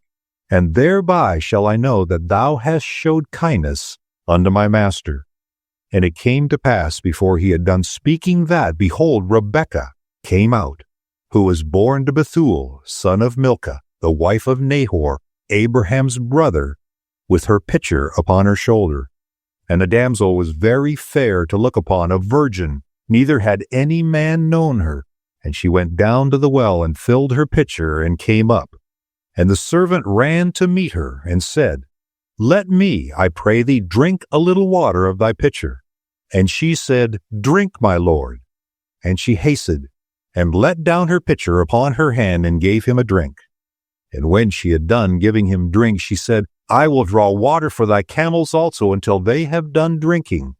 And she hasted, and emptied her pitcher into the trough, and ran again unto the well to draw water, and drew for all his camels. And the man, wondering at her, held his peace, to wit, whether the Lord had made his journey prosperous or not. And it came to pass, as the camels had done drinking, that the man took a golden earring of 1/2 shekel weight, and 2 bracelets for her hands of 10 shekels weight of gold, and said, Whose daughter art thou? Tell me, I pray thee, is there room in thy father's house for us to lodge in? And she said unto him, I am the daughter of Bethuel, the son of Milcah, which she bare unto Nahor. She said moreover unto him, We have both straw and provender enough, and room to lodge in. And the man bowed down his head, and worshipped the Lord. And he said, Blessed be the Lord God of my master Abraham, who hath not left destitute my master of his mercy and his truth. I being in the way, the Lord led me to the house of my master's brethren. And the damsel ran and told them of her mother's house these things. And Rebekah had a brother, and his name was Laban. And Laban ran out unto the man unto the well. And it came to pass, when he saw the earring and bracelets upon his sister's hands, and when he heard the words of Rebekah his sister, saying, Thus spake the man unto me, that he came unto the man. And behold, he stood by the camels at the well. And he said, Come in, thou blessed of the Lord. Wherefore standest thou without? For I have prepared the house and room for the camels. And the man came into the house, and he ungirded his camels, and gave straw and provender for the camels, and water to wash his feet, and the men's feet that were with him. And there was set meat before him to eat. And he said, I will not eat until I have told mine errand. And he said, Speak on. And he said, I am Abraham's servant, and the Lord hath blessed my master greatly, and he is become great, And he hath given him flocks and herds and silver and gold and men servants and maidservants and camels and asses. And Sarah my master's wife bare a son to my master when she was old. And unto him hath he given all that he hath. And my master made me swear, saying, Thou shalt not take a wife to my son of the daughters of the Canaanites, in whose land I dwell, but thou shalt go unto my father's house, and to my kindred, and take a wife unto my son. And I said unto my master, Peradventure the woman will not follow me. And he said unto me, The Lord, before whom I walk, will send his angel with thee, and prosper thy way. And thou shalt take a wife for my son of my kindred, and of my father's house. Then shalt thou be clear from this my oath, when thou comest to my kindred. And if they give not thee one, thou shalt be clear from my oath. And I came this day unto the well, and said, O Lord God of my master Abraham, if now thou do prosper my way which I go, behold, I stand by the well of water, and it shall come to pass, that when the virgin cometh forth to draw water, and I say to her, Give me, I pray thee, a little water of thy pitcher to drink, and she say to me, Both drink thou, and I will also draw for thy camels. Let the same be the woman whom the Lord hath appointed out of my master's son. And before I had done speaking in mine heart, behold, Rebekah came forth with her pitcher on her shoulder, and she went down unto the well and drew water. And I said unto her, Let me drink, I pray thee. And she made haste, and let down her pitcher from her shoulder, and said, Drink, and I will give thy camels drink also. So I drank, and she made the camels drink also. And I asked her, and said, Whose daughter art thou? And she said, The daughter of Bethuel, Nahor's son, whom Milcah bare unto him. And I put the earring upon her face, and the bracelets upon her hands. And I bowed down my head, and worshipped the Lord, and blessed the Lord God of my master Abraham, which had led me in the right way, to take my master's brother's daughter unto his son. And now, if ye will deal kindly and truly with my master, tell me, and if not, tell me, that I may turn to the right hand or to the left hand. Then Laban and Bethuel answered and said, The thing proceedeth from the Lord. We cannot speak unto thee bad or good.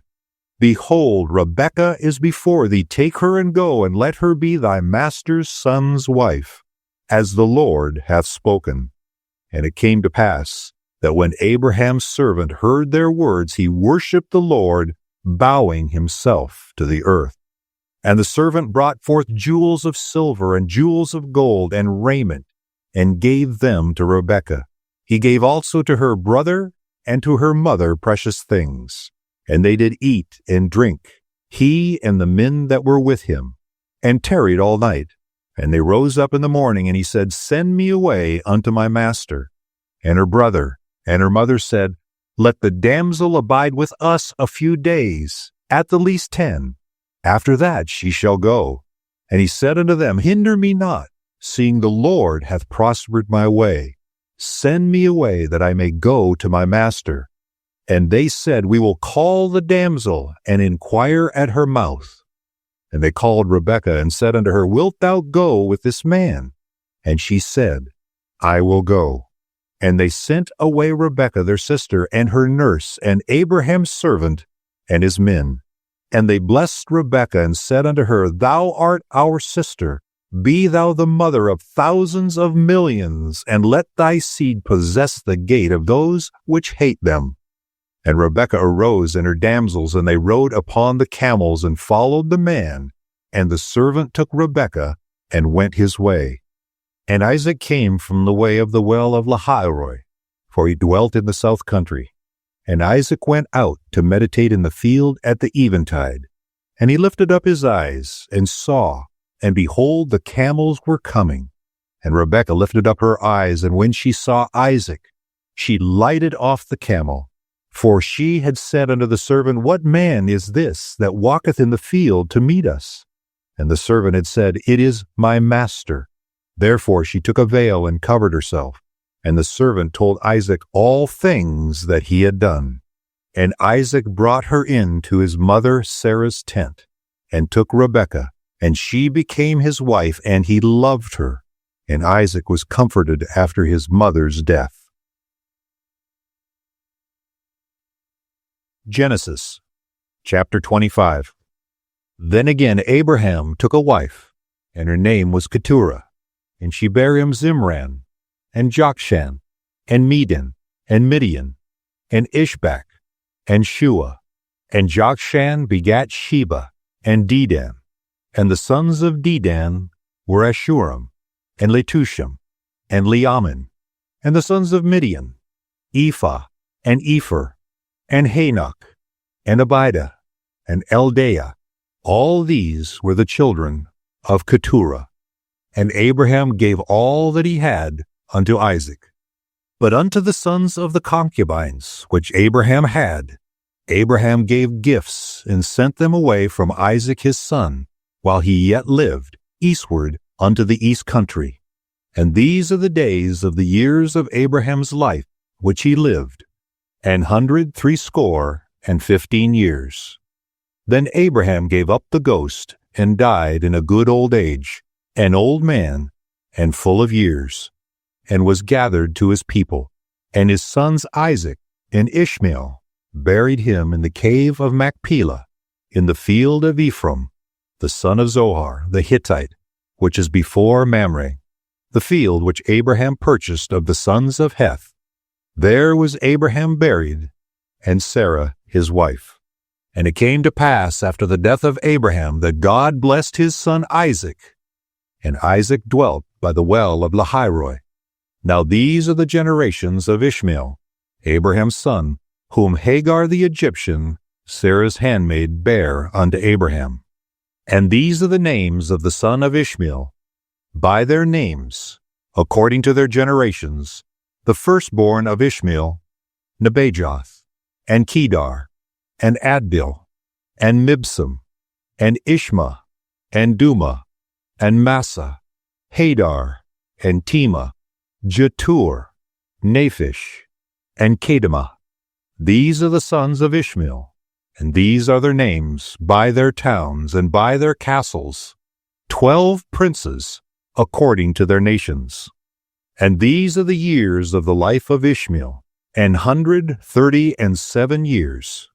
And he gave up the ghost, and died, and was gathered unto his people. And they dwelt from Havilah unto Shur, that is, before Egypt, as thou goest toward Assyria. And he died in the presence of all his brethren. And these are the generations of Isaac, Abraham's son. Abraham begat Isaac, and Isaac was 40 years old when he took Rebekah to wife, the daughter of Bethuel, the Syrian, of Padan Aram, the sister to Laban, the Syrian. And Isaac entreated the Lord for his wife, because she was barren.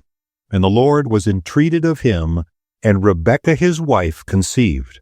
And the children struggled together within her, and she said, If it be so, why am I thus? And she went to inquire of the Lord.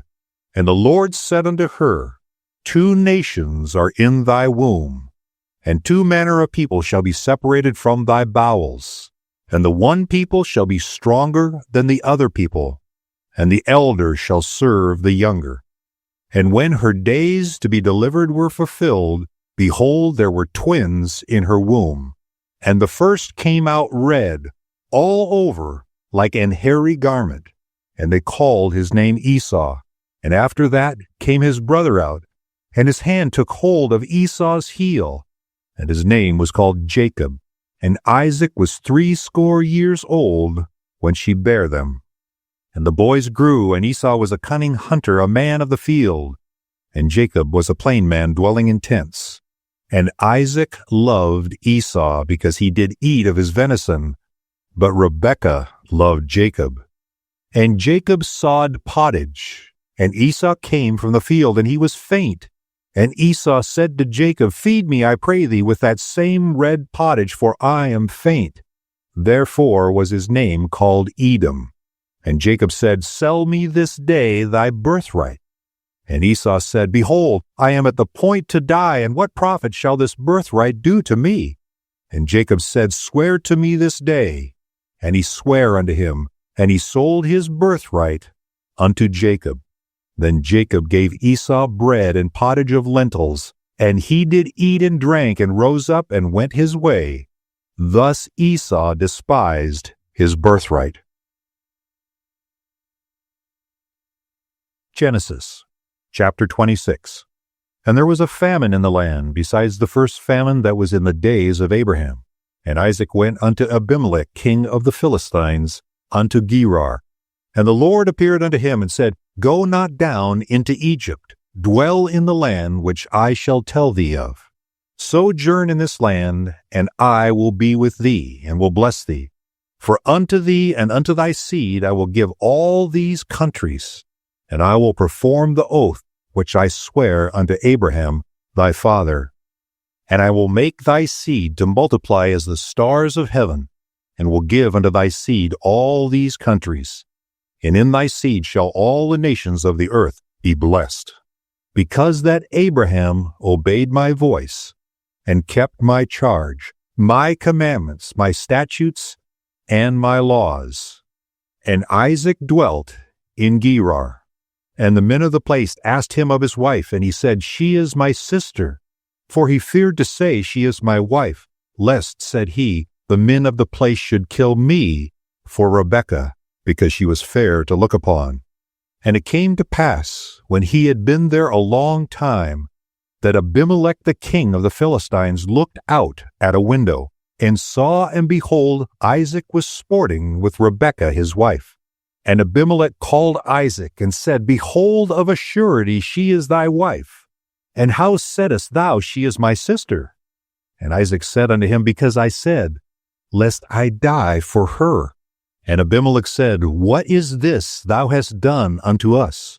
One of the people might lightly have lain with thy wife, and thou shouldest have brought guiltiness upon us. And Abimelech charged all his people, saying, He that toucheth this man or his wife shall surely be put to death. Then Isaac sowed in that land, and received in the same year 100-fold, and the Lord blessed him. And the man waxed great, and went forward, and grew until he became very great. For he had possession of flocks, and possession of herds, and great stores of servants. And the Philistines envied him. For all the wells which his father's servants had digged in the days of Abraham his father, the Philistines had stopped them, and filled them with earth. And Abimelech said unto Isaac, Go from us, for thou art much mightier than we. And Isaac departed thence, and pitched his tent in the valley of Gerar, and dwelt there. And Isaac digged again the wells of water, which they had digged in the days of Abraham his father. For the Philistines had stopped them after the death of Abraham, and he called their names after the names by which his father had called them. And Abraham digged again the wells of water which they had digged in the days of Abraham his father. For the Philistines had stopped them after the death of Abraham, and he called their names after the names by which his father had called them. And Isaac's servants digged in the valley, and found there a well of springing water. And the herdmen of Gerar did strive with Isaac's herdmen, saying, The water is ours. And he called the name of the well Esek, because they strove with him. And they digged another well, and strove for that also, and he called the name of it Sitnah. And he removed from thence, and digged another well, and for that they strove not. And he called the name of it Rehoboth. And he said, For now the Lord hath made room for us, and we shall be fruitful in the land. And he went up from thence to Beersheba. And the Lord appeared unto him the same night, and said, I am the God of Abraham thy father. Fear not, for I am with thee, and will bless thee, and multiply thy seed for my servant Abraham's sake. And he builded an altar there, and called upon the name of the Lord, and pitched his tent there. And there Isaac's servants digged a well. And Abimelech went to him from Gerar, and Ahuzzath, one of his friends, and Phicol, the chief captain of his army. And Isaac said unto them, Wherefore come ye to me, seeing ye hate me, and have sent me away from you? And they said, We certainly saw that the Lord was with thee, And we said, Let there now be an oath betwixt us, even betwixt us and thee, and let us make a covenant with thee, that thou wilt do us no hurt, as we have not touched thee, as we have done unto thee nothing but good, and have sent thee away in peace. Thou art now the blessed of the Lord. And he made them a feast, and they did eat and drink. And they rose up betimes in the morning, and sware one to another. And Isaac sent them away, and they departed from him in peace. And it came to pass the same day that Isaac's servants came and told him concerning the well which they had digged, and said unto him, We have found water. And he called it Sheba. Therefore the name of the city is Beersheba unto this day. And Esau was 40 years old when he took to wife Judith, the daughter of Beeri the Hittite, and Bashemath, the daughter of Elon the Hittite, which were a grief of mind unto Isaac and to Rebekah. Genesis chapter 27. And it came to pass that when Isaac was old and his eyes were dim so that he could not see, he called Esau, his eldest son, and said unto him, My son. And he said unto him, Behold, I am here. And he said, Behold now, I am old. I know not the day of my death. Now therefore take, I pray thee, thy weapons, thy quiver, and thy bow, and go out to the field, and take me some venison, and make me savory meat, such as I love, and bring it to me, that I may eat, that my soul may bless thee before I die. And Rebekah heard when Isaac spake to Esau his son. And Esau went to the field to hunt for venison, and to bring it. And Rebekah spake unto Jacob her son, saying, Behold, I heard thy father speak unto Esau thy brother, saying, Bring me venison, and make me savory meat, that I may eat, and bless thee before the Lord, before my death. Now therefore, my son, obey my voice according to that which I command thee. Go now to the flock, and fetch me from thence 2 good kids of the goats, and I will make them savory meat for thy father, such as he loveth, and thou shalt bring it to thy father, that he may eat, and that he may bless thee before his death. And Jacob said to Rebekah his mother, Behold, Esau, my brother, is a hairy man, and I am a smooth man. My father peradventure will feel me, and I shall seem to him as a deceiver, and I shall bring a curse upon me, and not a blessing. And his mother said unto him, Upon me be the curse, my son, only obey my voice, and go fetch me them. And he went, and fetched, and brought them to his mother, and his mother made savory meat, such as his father loved. And Rebekah took goodly raiment of her eldest son Esau, which were with her in the house, and put them upon Jacob, her younger son. And she put the skins of the kids of the goats upon his hands, and upon the smooth of his neck. And she gave the savory meat and the bread which she had prepared into the hand of her son Jacob. And he came unto his father, and said, My father. And he said, Here am I. Who art thou, my son? And Jacob said unto his father, I am Esau, thy firstborn. I have done according as thou badest me. Arise, I pray thee, sit and eat of my venison, that thy soul may bless me. And Isaac said unto his son, How is it that thou hast found it so quickly, my son? And he said, Because the Lord thy God brought it to me. And Isaac said unto Jacob, Come near, I pray thee, that I may feel thee, my son, whether thou be my very son Esau or not. And Jacob went near unto Isaac his father, and he felt him, and said, The voice is Jacob's voice, but the hands are the hands of Esau. And he discerned him not, because his hands were hairy, as his brother Esau's hands. So he blessed him. And he said, Art thou my very son Esau? And he said, I am. And he said, Bring it near to me, and I will eat of my son's venison, that my soul may bless thee. And he brought it near to him, and he did eat. And he brought him wine, and he drank. And his father Isaac said unto him, Come near now, and kiss me, my son. And he came near and kissed him, and he smelled the smell of his raiment, and blessed him, and said, See, the smell of my son is as the smell of a field which the Lord hath blessed. Therefore God give thee of the dew of heaven, and the fatness of the earth, and plenty of corn and wine. Let people serve thee, and nations bow down to thee. Be Lord over thy brethren, and let thy mother's sons bow down to thee. Cursed be every one that curseth thee, and blessed be he that blesseth thee. And it came to pass, as soon as Isaac had made an end of blessing Jacob, and Jacob was yet scarce gone out of the presence of Isaac his father, that Esau his brother came in from his hunting. And he also had made savory meat, and brought it unto his father, and said unto his father, Let my father arise, and eat of his son's venison, that thy soul may bless me. And Isaac his father said unto him, Who art thou? And he said, I am thy son, thy firstborn Esau. And Isaac trembled very exceedingly, and said, Who? Where is he that hath taken venison and brought it to me? And I have eaten of all before thou camest, and have blessed him, yea, and he shall be blessed.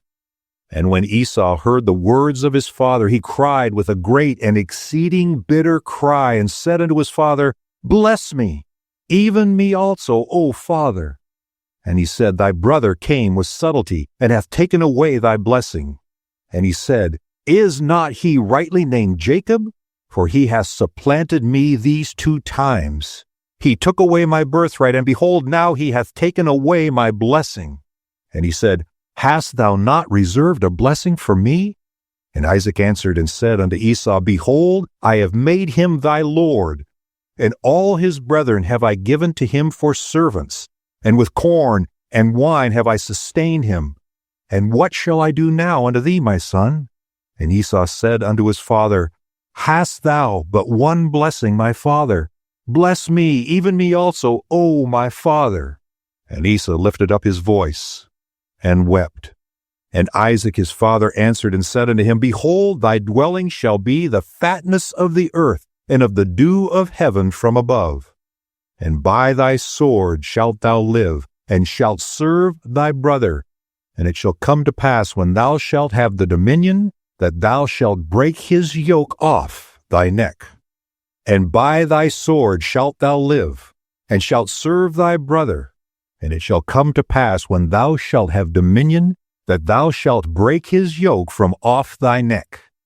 And Esau hated Jacob, because of the blessing wherewith his father blessed him. And Esau said in his heart, The days of mourning for my father are at hand. Then will I slay my brother Jacob. And these words of Esau, her elder son, were told to Rebekah. And she sent and called Jacob her younger son, and said unto him, Behold, thy brother Esau, as touching thee, doth comfort himself, purposing to kill thee. Now therefore, my son, obey my voice, and arise, flee thou to Laban my brother to Haran, and tarry with him a few days, until thy brother's fury turn away, until thy brother's anger turn away from thee, and he forget that which thou hast done to him. Then I will send and fetch thee from thence. Why should I be deprived also of you both in one day?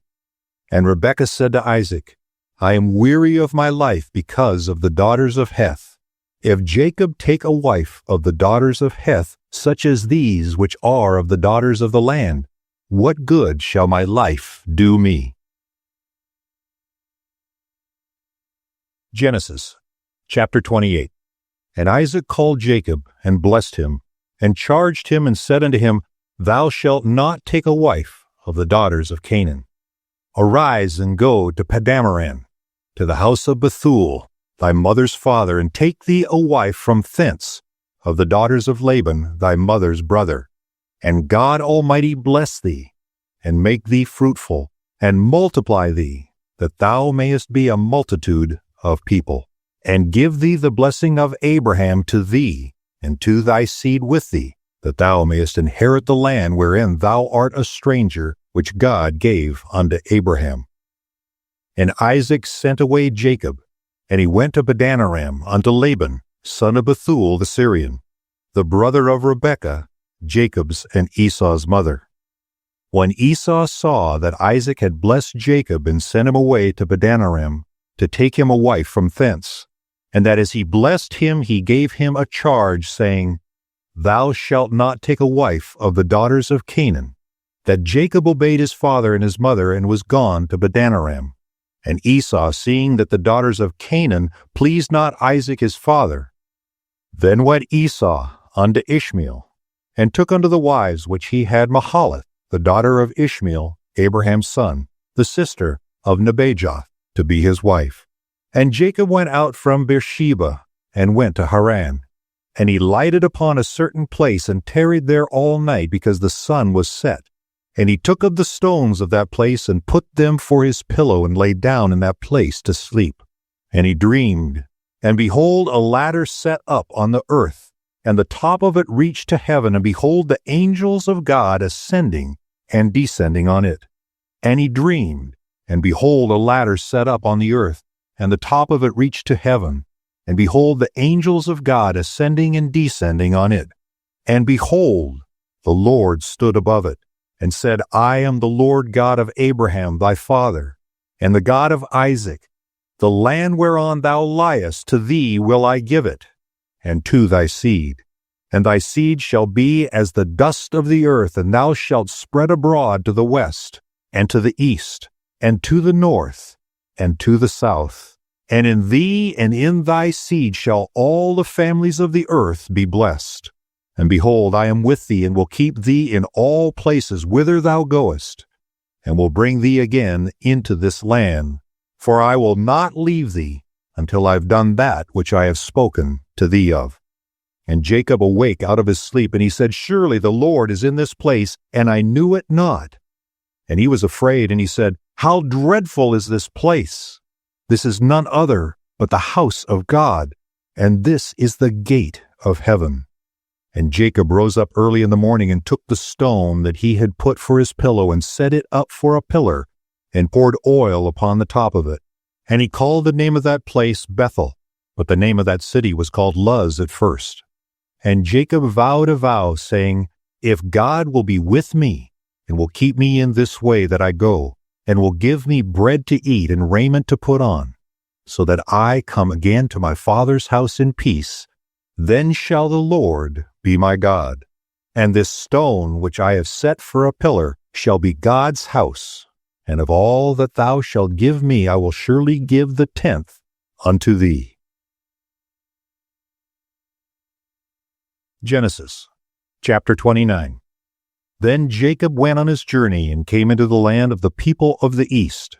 And he looked, and behold, a well in the field, and lo, there were 3 flocks of sheep lying by it. For out of that well they watered the flocks, and a great stone was upon the well's mouth. And thither were all the flocks gathered, and they rolled the stone from the well's mouth, and watered the sheep, and put the stone again upon the well's mouth in his place. And Jacob said unto them, My brethren, whence be ye? And they said, Of Haran are we. And he said unto them, Know ye Laban the son of Nahor? And they said, We know him. And he said unto them, Is he well? And they said, He is well, and behold, Rachel his daughter cometh with the sheep. And he said, Lo, it is yet high day, neither is it time that the cattle should be gathered together. Water ye the sheep, and go and feed them. And they said, We cannot until all the flocks be gathered together, until they roll the stone from the well's mouth. Then we water the sheep. And while he yet spake with them, Rachel came with her father's sheep, for she kept them. And it came to pass, when Jacob saw Rachel the daughter of Laban his mother's brother, and the sheep of Laban his mother's brother, that Jacob went near, and rolled the stone from the well's mouth, and watered the flock of Laban his mother's brother. And Jacob kissed Rachel, and lifted up his voice, and wept. And Jacob told Rachel that he was her father's brother, and that he was Rebekah's son. And she ran and told her father. And it came to pass, when Laban heard the tidings of Jacob his sister's son, that he ran to meet him, and embraced him, and kissed him, and brought him to his house. And he told Laban all these things. And Laban said to him, Surely art thou my bone and my flesh. And he abode with him the space of a month. And Laban said unto Jacob, Because thou art my brother, shouldest thou therefore serve me for naught? Tell me, what shall thy wages be? And Laban had 2 daughters. The name of the elder was Leah, and the name of the younger was Rachel. Leah was tender-eyed, but Rachel was beautiful and well-favored. And Jacob loved Rachel, and said, I will serve thee 7 years for Rachel, thy younger daughter. And Laban said, It is better that I give her to thee, than that I should give her to another man. Abide with me. And Jacob served 7 years for Rachel, and they seemed unto him but a few days for the love he had to her. And Jacob said unto Laban, Give me my wife, for my days are fulfilled, that I may go in unto her. And Laban gathered together all the men of the place, and made a feast. And it came to pass in the evening that he took Leah his daughter, and brought her to him, and he went in unto her. And Laban gave unto his daughter Leah Zilpah his maid for an handmaid. And it came to pass that in the morning, behold, it was Leah. And he said to Laban, What is this thou hast done unto me? Did not I serve with thee for Rachel? Wherefore hast thou beguiled me? And Laban said, It must not be so done in our country to give the younger before the firstborn. Fulfill her week, and we will give thee this also for the service which thou shalt serve with me yet 7 other years. And Jacob did so, and fulfilled her week, and he gave him Rachel his daughter to wife also. And Laban gave to Rachel his daughter Bilhah his handmaid to be her maid. And he went in also unto Rachel, and he loved also Rachel more than Leah, and served with him yet 7 other years. And when the Lord saw that Leah was hated, he opened her womb, but Rachel was barren. And Leah conceived and bare a son, and she called his name Reuben, for she said, Surely the Lord hath looked upon my affliction. Now therefore my husband will love me. And she conceived again and bare a son, and said, Because the Lord hath heard that I was hated, he hath therefore given me this son also. And she called his name Simeon. And she conceived again, and bare a son, and said, Now this time will my husband be joined unto me, because I have borne him 3 sons. Therefore was his name called Levi. And she conceived again, and bare a son. And she said, Now I will praise the Lord. Therefore she called his name Judah, and left bearing. Genesis chapter 30. And when Rachel saw that she bare Jacob no children, Rachel envied her sister, and said unto Jacob, Give me children, or else I die. And Jacob's anger was kindled against Rachel, and he said, Am I in God's stead, who hath withheld from thee the fruit of thy womb? And she said, Behold my maid Bilhah, go in unto her, and she shall bear upon my knees, that I may also have children by her.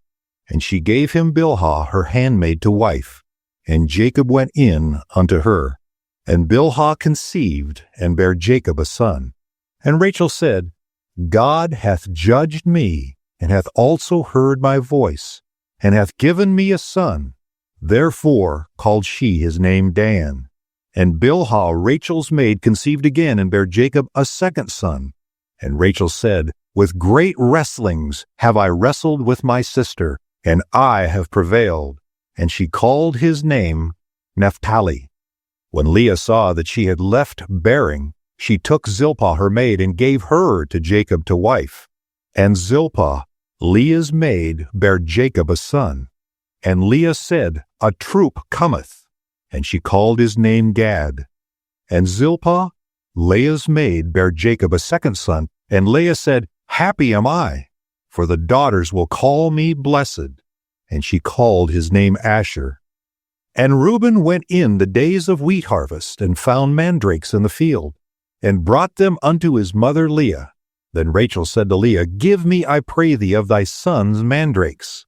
And she said unto her, Is it a small matter that thou hast taken my husband? And wouldest thou take away my son's mandrakes also?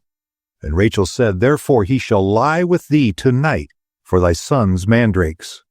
And Jacob came out of the field in the evening. And Leah went out to meet him and said, Thou must come in unto me, for surely I have hired thee with my son's mandrakes. And he lay with her that night. And God hearkened unto Leah, and she conceived and bare Jacob the 5th son. And Leah said, God hath given me my hire, because I have given my maiden to my husband. And she called his name Issachar.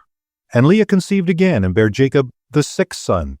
And Leah said, God hath endued me with a good dowry. Now will my husband dwell with me, because I have borne him 6 sons. And she called his name Zebulun. And afterwards she bare a daughter, and called her name Dinah. And God remembered Rachel, and God hearkened to her, and opened her womb. And she conceived and bare a son, and said, God hath taken away my reproach. And she called his name Joseph, and said, The Lord shall add to me another son. And it came to pass, when Rachel had borne Joseph, that Jacob said unto Laban, Send me away, that I may go unto mine own place and to my country. Give me my wives and my children, for whom I have served thee, and let me go. For thou knowest my service which I have done thee. And Laban said unto him, I pray thee, if I have found favor in thine eyes, tarry. For I have learned by experience that the Lord hath blessed me for thy sake. And he said, Appoint me thy wage, and I will give it. And he said unto him, Thou knowest how I have served thee, and how thy cattle was with thee. For it was little which thou hast before I came, and it is now increased unto a multitude. And the Lord hath blessed thee since my coming. And now when shall I provide for mine own house also? And he said, What shall I give thee? And Jacob said, Thou shalt not give me anything. If thou wilt do this thing for me, I will again feed and keep thy flock. I will pass through all thy flock today, removing from thence all the speckled and spotted cattle, and all the brown cattle among the sheep, and the spotted and speckled among the goats. And of such shall be my hire. So shall my righteousness answer for me in time to come, when it shall come for my hire before thy face, every one that is not speckled and spotted among the goats, and brown among the sheep, that shall be counted stolen with me. And Laban said, Behold, I would it might be according to thy word. And he removed that day the goats that were ring-straked and spotted, and all the she-goats that were speckled and spotted, and every one that had some white in it, and all the brown among the sheep, and gave them into the hands of his sons. And he set 3 days' journey betwixt himself and Jacob fed the rest of Laban's flocks. And Jacob took him rods of green poplar, and of the hazel and chestnut tree, and pilled white streaks in them, and made the white appear which was in the rods. And he set the rods which he had pilled before the flocks in the gutters in the watering troughs when the flocks came to drink, that they should conceive when they came to drink. And the flocks conceived before the rods, and brought forth cattle ring-straked, speckled, and spotted. And Jacob did separate the lambs, and set the faces of the flocks toward the ring-straked, and all the brown in the flocks of Laban. And he put his own flocks by themselves, and put them not unto Laban's cattle. And it came to pass, whensoever the stronger cattle did conceive, that Jacob laid the rods before the eyes of the cattle in the gutters, that they might conceive among the rods. But when the cattle were feeble, he put them not in. So the feebler were Laban's, and the stronger Jacob's. And the man increased exceedingly, and had much cattle, and maidservants, and menservants, and camels, and asses. Genesis chapter 31. And he heard the words of Laban's sons, saying, Jacob hath taken away all that was our father's, and of that which was our father's hath he gotten all this glory. And Jacob beheld the countenance of Laban, and behold, it was not toward him as before. And the Lord said unto Jacob, Return unto the land of thy fathers, and to thy kindred, and I will be with thee. And Jacob sent and called Rachel and Leah to the field unto his flock, and said unto them, I see your father's countenance, that it is not toward me as before, but the God of my father hath been with me. And ye know that with all my power I have served your father. And your father hath deceived me, and changed my wages 10 times. But God suffered him not to hurt me. If he said thus, The speckled shall be thy wages, then all the cattle bear speckled. And if he said thus, The ring-straked shall be thy hire, then bear all the cattle ring-straked. Thus God hath taken away the cattle of your father, and given them to me. And it came to pass at the time that the cattle conceived, that I lifted up mine eyes and saw in a dream, and behold, the rams which leaped upon the cattle were ring-straked, speckled, and grizzled. And the angel of God spake unto me in a dream, saying, Jacob. And I said, Here am I. And he said, Lift up now thine eyes, and see, all the rams which leap upon the cattle are ring-straked, speckled, and grizzled. For I have seen all that Laban doeth unto thee. I am the God of Bethel, where thou anointedest the pillar, and where thou vowedest a vow unto me. Now arise, get thee out from this land, and return unto the land of thy kindred. And Rachel and Leah answered, and said unto him, Is there yet any portion or inheritance for us in our father's house? Are we not counted of him strangers? For he hath sold us, and hath quite devoured also our money. For all the riches which God hath taken from our father, that is ours, and our children's. Now then, whatsoever God hath said unto thee, do. Then Jacob rose up and set his sons and his wives upon camels. And he carried away all his cattle and all his goods which he had gotten, and the cattle of his getting which he had gotten in Pandamaran, for to go to Isaac his father in the land of Canaan. And Laban went to shear his sheep, and Rachel had stolen the images that were her father's. And Jacob stole away unawares to Laban the Syrian, in that he told him not that he had fled. So he fled with all that he had, and he rose up and passed over the river, and set his face toward the mount Gilead. And it was told Laban on the 3rd day that Jacob was fled, and he took his brethren with him, and pursued after him 7 days' journey, and they overtook him in the mount Gilead. And God came to Laban the Syrian in a dream by night, and said unto him, Take heed that thou speak not to Jacob either good nor bad. Then Laban overtook Jacob. Now Jacob had pitched his tent in the mount, and Laban with his brethren pitched in the mount of Gilead. And Laban said to Jacob, What hast thou done, that thou hast stolen away unawares to me, and carried away my daughters as captives taken with the sword?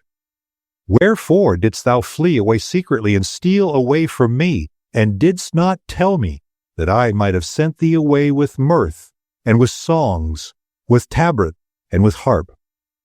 Wherefore didst thou flee away secretly, and steal away from me, and didst not tell me, that I might have sent thee away with mirth, and with songs, and with tabret, and with harp? And hast not suffered me to kiss my sons and my daughters? Thou hast now done foolishly in so doing. It is in the power of my hand to do you hurt, but the God of your fathers spake unto me yesternight, saying, Take thou heed, that thou speak not to Jacob either good or bad. And now, though thou wouldest needs be gone, because thou sore longedest after thy father's house, yet wherefore hast thou stolen my gods? And Jacob answered and said to Laban, Because I was afraid. For I said, Peradventure thou wouldest take by force thy daughters from me. With whomsoever thou findest thy gods, let him not live. Before our brethren discern thou what is thine with me, and take it to thee. For Jacob knew not that Rachel had stolen them.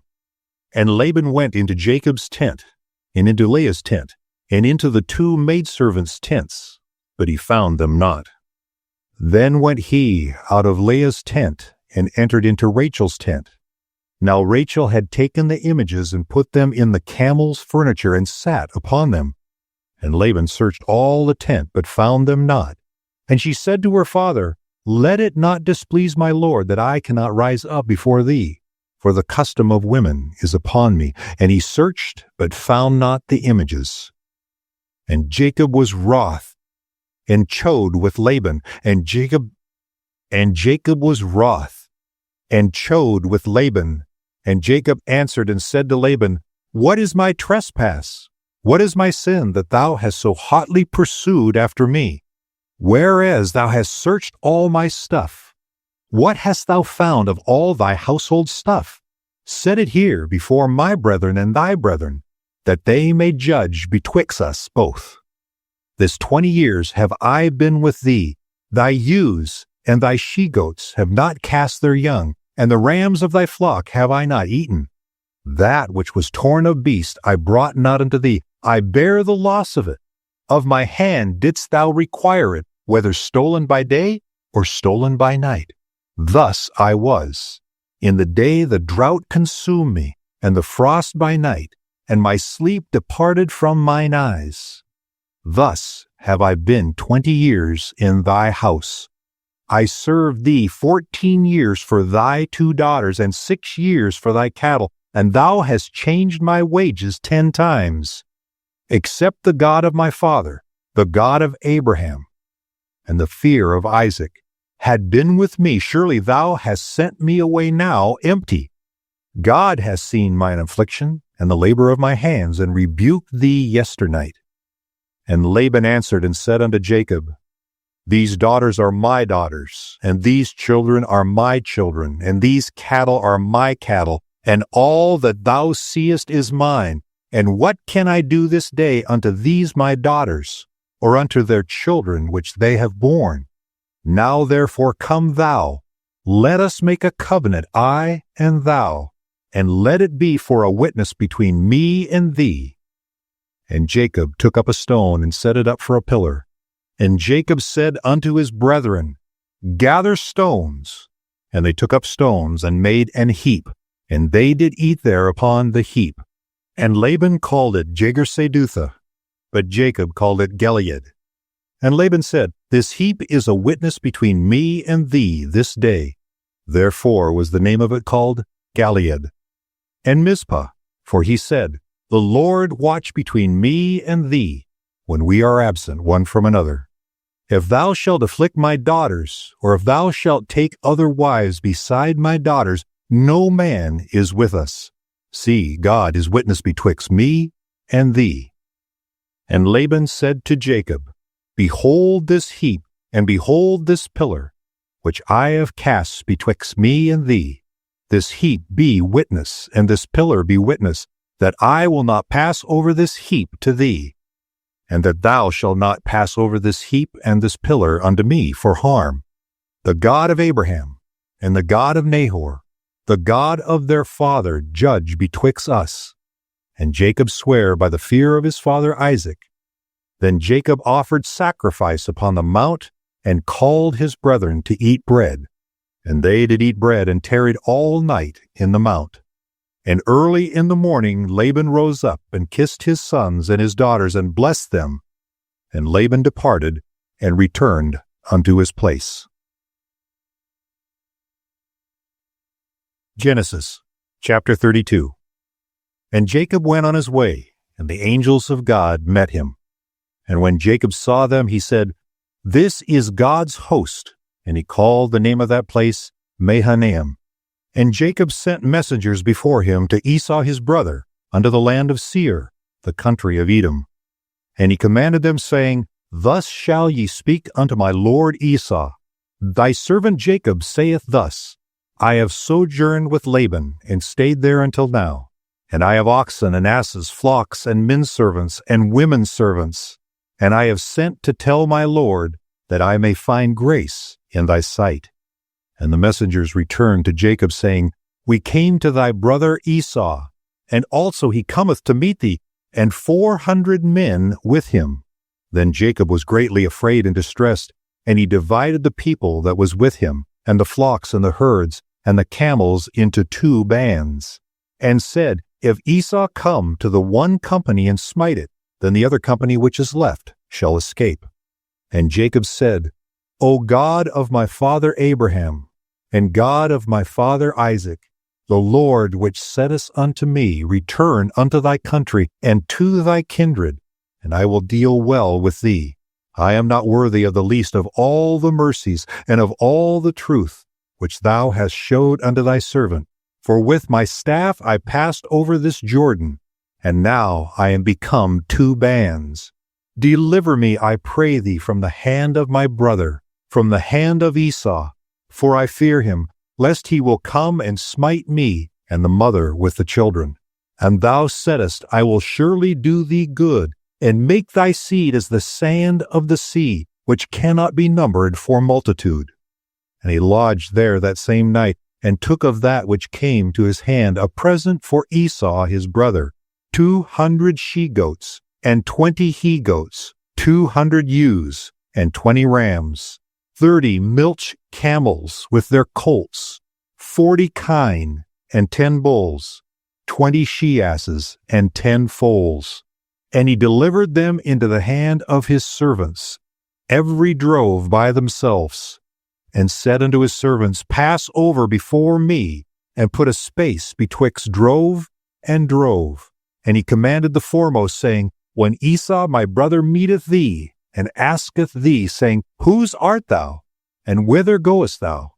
And whose are these before thee? Then thou shalt say, They be thy servant Jacob's. It is a present sent unto my lord Esau, and behold, also he is behind us. And so commanded he the second and the third, and all that followed the drove, saying, On this manner shall ye speak unto Esau when ye find him. And say ye, moreover, Behold, thy servant Jacob is behind us. For he said, I will appease him with the present that goeth before me, and afterward I will see his face. Peradventure he will accept of me. So went the present over before him, and himself lodged that night in the company. And he rose up that night, and took his 2 wives, and his 2 women servants, and his 11 sons, and passed over the ford Jabbok. And he took them and sent them over the brook, and sent over that he had. And Jacob was left alone, and there wrestled a man with him until the breaking of the day. And when he saw that he prevailed not against him, he touched the hollow of his thigh.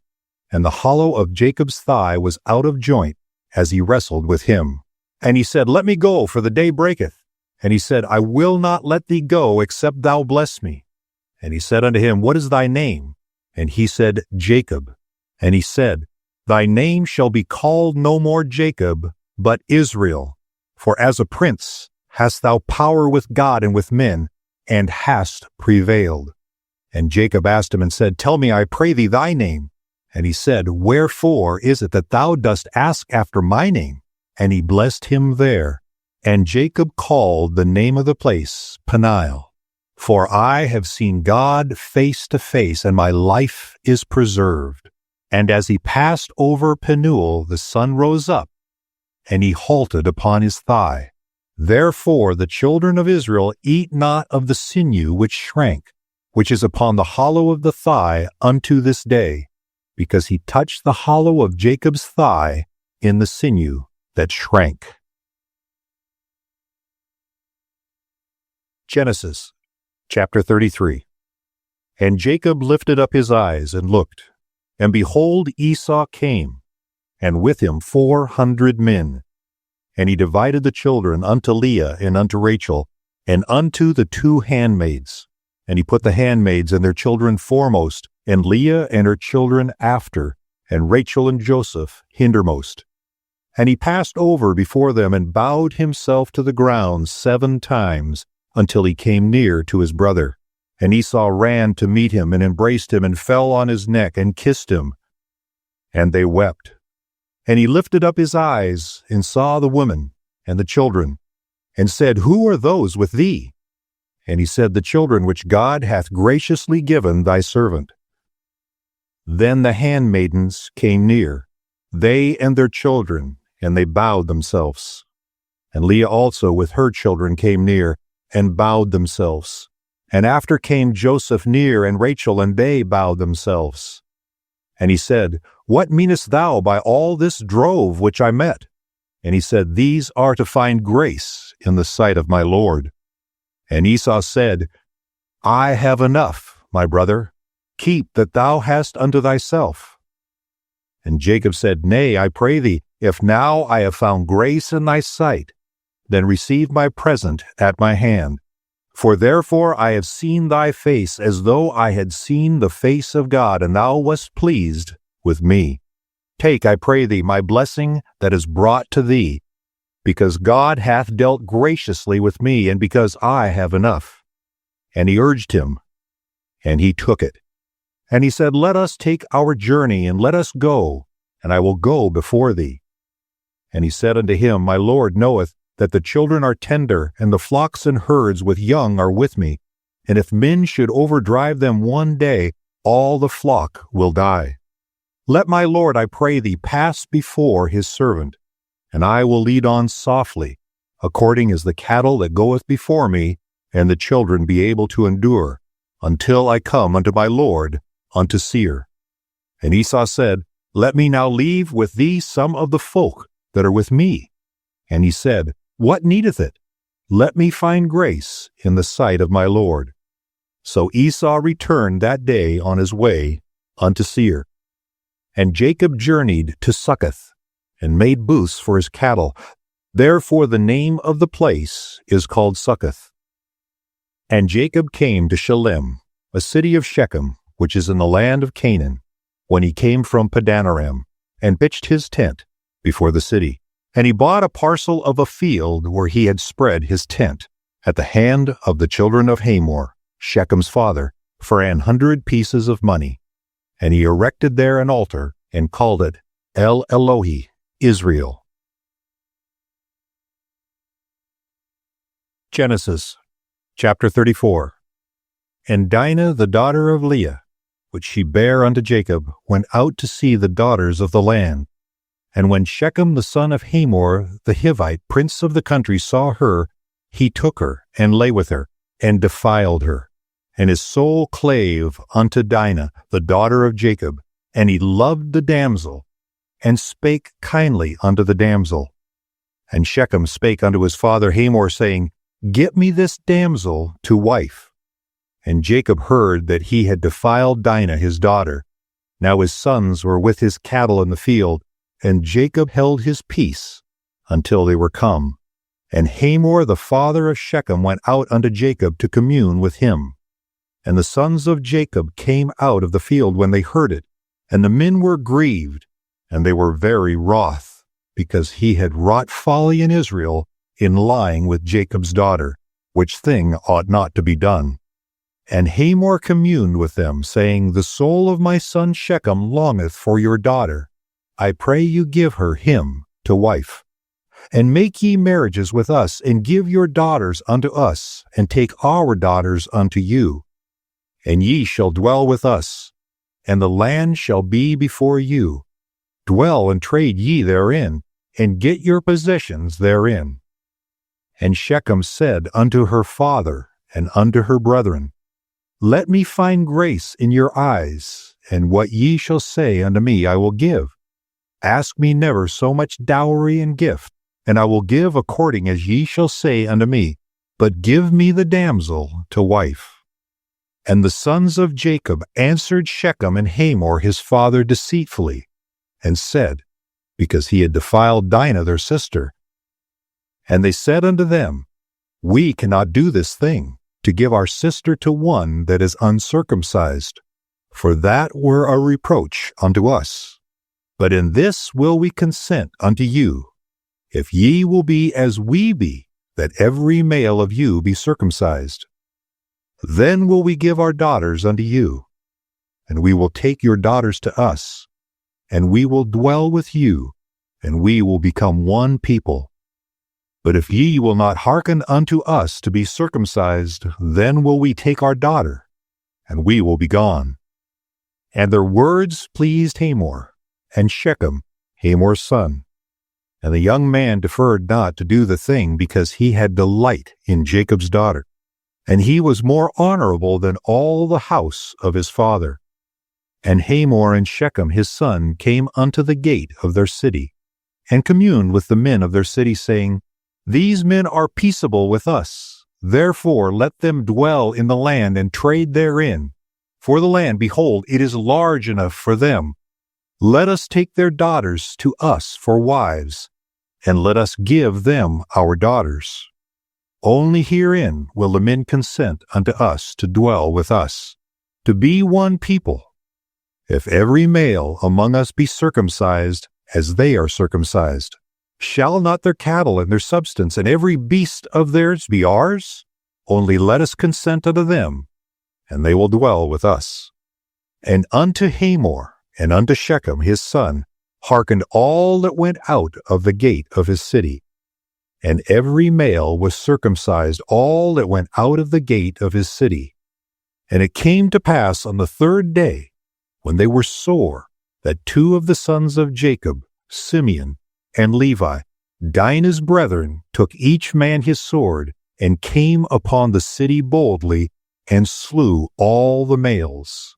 And they slew Hamor and Shechem his son with the edge of the sword, and took Dinah out of Shechem's house, and went out. The sons of Jacob came upon the slain, and spoiled the city, because they had defiled their sister. They took their sheep, and their oxen, and their asses, and that which was in the city, and that which was in the field, and all their wealth, all their little ones, and their wives took they captive, and spoiled even all that was in the house. And Jacob said to Simeon and Levi, Ye have troubled me to make me to stink among the inhabitants of the land, among the Canaanites and the Perizzites. And I, being few in number, they shall gather themselves together against me, and slay me, and I shall be destroyed, I and my house. And they said, Should he deal with our sister as with an harlot? Genesis chapter 35. And God said unto Jacob, Arise, go to Bethel, and dwell there, and make there an altar unto God, that appeared unto thee when thou fleddest from the face of Esau thy brother. Then Jacob said unto his household and to all that were with him, Put away the strange gods that are among you, and be clean, and change your garments. And let us arise and go up to Bethel, and I will make there an altar unto God, who answered me in the day of my distress, and was with me in the way which I went. And they gave unto Jacob all the strange gods which were in their hand, and all their earrings which were in their ears. And Jacob hid them under the oak, which was by Shechem. And they journeyed, and the terror of God was upon the cities that were round about them, and they did not pursue after the sons of Jacob. So Jacob came to Luz, which is in the land of Canaan, that is, Bethel, he and all the people that were with him. And he built there an altar, and he called the place El Bethel, because there God appeared unto him when he fled from the face of his brother. But Deborah, Rebekah's nurse, died, and she was buried beneath Bethel under an oak, and the name of it was called Allon Bashuth. And God appeared unto Jacob again when he came out of Padanaram, and blessed him. And God said unto him, Thy name is Jacob. Thy name shall not be called any more Jacob, but Israel shall be thy name. And he called his name Israel. And God said unto him, I am God Almighty, be fruitful and multiply. A nation and a company of nations shall be of thee, and kings shall come out of thy loins. And the land which I gave Abraham and Isaac, to thee I will give it, and to thy seed after thee I will give the land. And God went up from him in that place where he talked with him. And Jacob set up a pillar in the place where he talked with him, even a pillar of stone. And he poured a drink offering thereon, and he poured oil thereon. And Jacob called the name of the place where God spake with him, Bethel. And they journeyed from Bethel, And there was but a little way to come to Ephrath. And Rachel travailed, and she had hard labor. And it came to pass, when she was in hard labor, that the midwife said unto her, Fear not, thou shalt have this son also. And it came to pass, as her soul was in departing, for she died, that she called his name Benoni, but his father called him Benjamin. And Rachel died, and was buried in the way to Ephrath, which is Bethlehem. And Jacob set a pillar upon her grave, that is the pillar of Rachel's grave, unto this day. And Israel journeyed and spread his tent beyond the tower of Edar. And it came to pass, when Israel dwelt in that land, that Reuben went and lay with Bilhah, his father's concubine. And Israel heard it. Now the sons of Jacob were 12. The sons of Leah, Reuben, Jacob's firstborn, and Simeon, and Levi, and Judah, and Issachar, and Zebulun. The sons of Rachel, Joseph, and Benjamin. The sons of Bilhah, Rachel's handmaid, Dan and Naphtali. And the sons of Zilpah, Leah's handmaid, Gad and Asher. These are the sons of Jacob, which were born to him in Padanaram. And Jacob came unto Isaac his father, unto Mamre, unto the city of Arba, which is Hebron, where Abraham and Isaac sojourned. And the days of Isaac were 180 years. And Isaac gave up the ghost and died, and was gathered unto his people, being old and full of days. And his sons Esau and Jacob buried him. Genesis chapter 36. Now these are the generations of Esau, who is Edom. Esau took his wives of the daughters of Canaan, Ada the daughter of Elon the Hittite, and Aholibamah the daughter of Anah, the daughter of Zibeon the Hivite, and Bashemath Ishmael's daughter, sister of Nebajoth. And Ada bare to Esau Eliphaz, and Bashemath bare Ruel, and Aholibamah bare Jeush and Jaalam and Korah. These are the sons of Esau, which were born unto him in the land of Canaan. And Esau took his wives and his sons and his daughters and all the persons of his house, and his cattle and all his beasts, and all his substance which he had got in the land of Canaan, and went into the country from the face of his brother Jacob. For their riches were more than they might dwell together, and the land wherein they were strangers could not bear them, because of their cattle. Thus dwelt Esau in Mount Seir.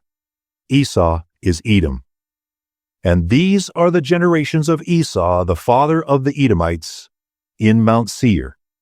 These are the names of Esau's sons: Eliphaz, the son of Ada, the wife of Esau; Ruel, the son of Bashemath, the wife of Esau. The sons of Eliphaz were Teman, Omar, Zepho, and Gatem, and Kenaz. And Timnah was concubine to Eliphaz, Esau's son, and she bare to Eliphaz Amalek. These were the sons of Ada, Esau's wife. And these are the sons of Ruel: Nahath and Zerah, Shammah and Mizah. These were the sons of Bashemath, Esau's wife. And these were the sons of Aholibamah, the daughter of Anah, the daughter of Zibeon, Esau's wife. And she bare to Esau Jeush and Jaalam and Korah. These were the dukes of the sons of Esau. The sons of Eliphaz, the firstborn son of Esau: Duke Teman, Duke Omar, Duke Zepho, Duke Kenaz, Duke Korah, Duke Gatem, and Duke Amalek. These are the dukes that came of Eliphaz in the land of Edom. These were the sons of Ada. And these are the sons of Ruel, Esau's son: Duke Nahath, Duke Zerah, Duke Shammah, Duke Mizah. These are the dukes that came of Ruel in the land of Edom. These are the sons of Bashemath, Esau's wife. And these are the sons of Aholibamah, Esau's wife: Duke Jeish, Duke Jaalim, Duke Korah. These were the dukes that came of Aholibamah, the daughter of Anah, Esau's wife. And these are the sons of Esau, who is Edom, and these are their dukes. These are the sons of Seir, the Horite, who inhabited the land: Lotan, and Shobal, and Zibeon, and Anah, and Dishon, and Ezer, and Dishan. These are the dukes of the Horites, the children of Seir, in the land of Edom. And the children of Lotan were Hori, and Hemam, and Lotan's sister was Timnah. And the children of Shobal were these: Alvan, and Menahath, and Ebal, Shepho, and Onem. And these are the children of Zibeon, both Ajah and Anah. This was that Anah that found the mules in the wilderness as he fed the asses of Zibeon his father. And the children of Anah were these: Dishon and Aholibamah, the daughter of Anah. And these are the children of Dishon: Hemdan, and Ishban, and Ithran, and Kiran. The children of Ezer are these: Bilhan, and Zaavan, and Akan. The children of Dishan are these: Uz, and Aran. These are the dukes that came of the Horites: Duke Lotan, Duke Shobal, Duke Zibeon, Duke Anah, Duke Dishon, Duke Ezer, Duke Dishan. These are the dukes that came of Hori among their dukes in the land of Seir. And these are the kings that reigned in the land of Edom before there reigned any king over the children of Israel. And Bela the son of Beor reigned in Edom, and the name of his city was Dinhabah. And Bela died, and Jobab the son of Zerah of Basra reigned in his stead. And Jobab died, and Husham of the land of Temani reigned in his stead. And Husham died, and Hadad the son of Bedad, who smote Midian in the field of Moab, reigned in his stead. And the name of his city was Ivith. And Hadad died, and Samlah of Masrekah reigned in his stead. And Samlah died, and Saul of Rehoboth by the river reigned in his stead. And Saul died, and Baal-Hanan the son of Achbor reigned in his stead. And Baal-Hanan the son of Achbor died, and Hadar reigned in his stead. And the name of his city was Payu, and his wife's name was Mehatabel, the daughter of Matred, the daughter of Mezahab. And these are the names of the dukes that came of Esau, according to their families, after their places by their names: Duke Timnah, Duke Alva, Duke Jetheth, Duke Aholibamah, Duke Elah, Duke Pinon, Duke Kenaz, Duke Teman, Duke Mibzar, Duke Magdiel, Duke Iram. These be the dukes of Edom, according to their habitations in the land of their possession. He is Esau, the father of the Edomites. Genesis chapter 37. And Jacob dwelt in the land wherein his father was a stranger, in the land of Canaan. These are the generations of Jacob. Joseph, being 17 years old, was feeding the flock with his brethren, and the lad was with the sons of Bilhah, and with the sons of Zilpah, his father's wives. And Joseph brought unto his father their evil report. Now Israel loved Joseph more than all his children, because he was the son of his old age. And he made him a coat of many colors. And when his brethren saw that their father loved him more than all his brethren, they hated him, and could not speak peaceably unto him.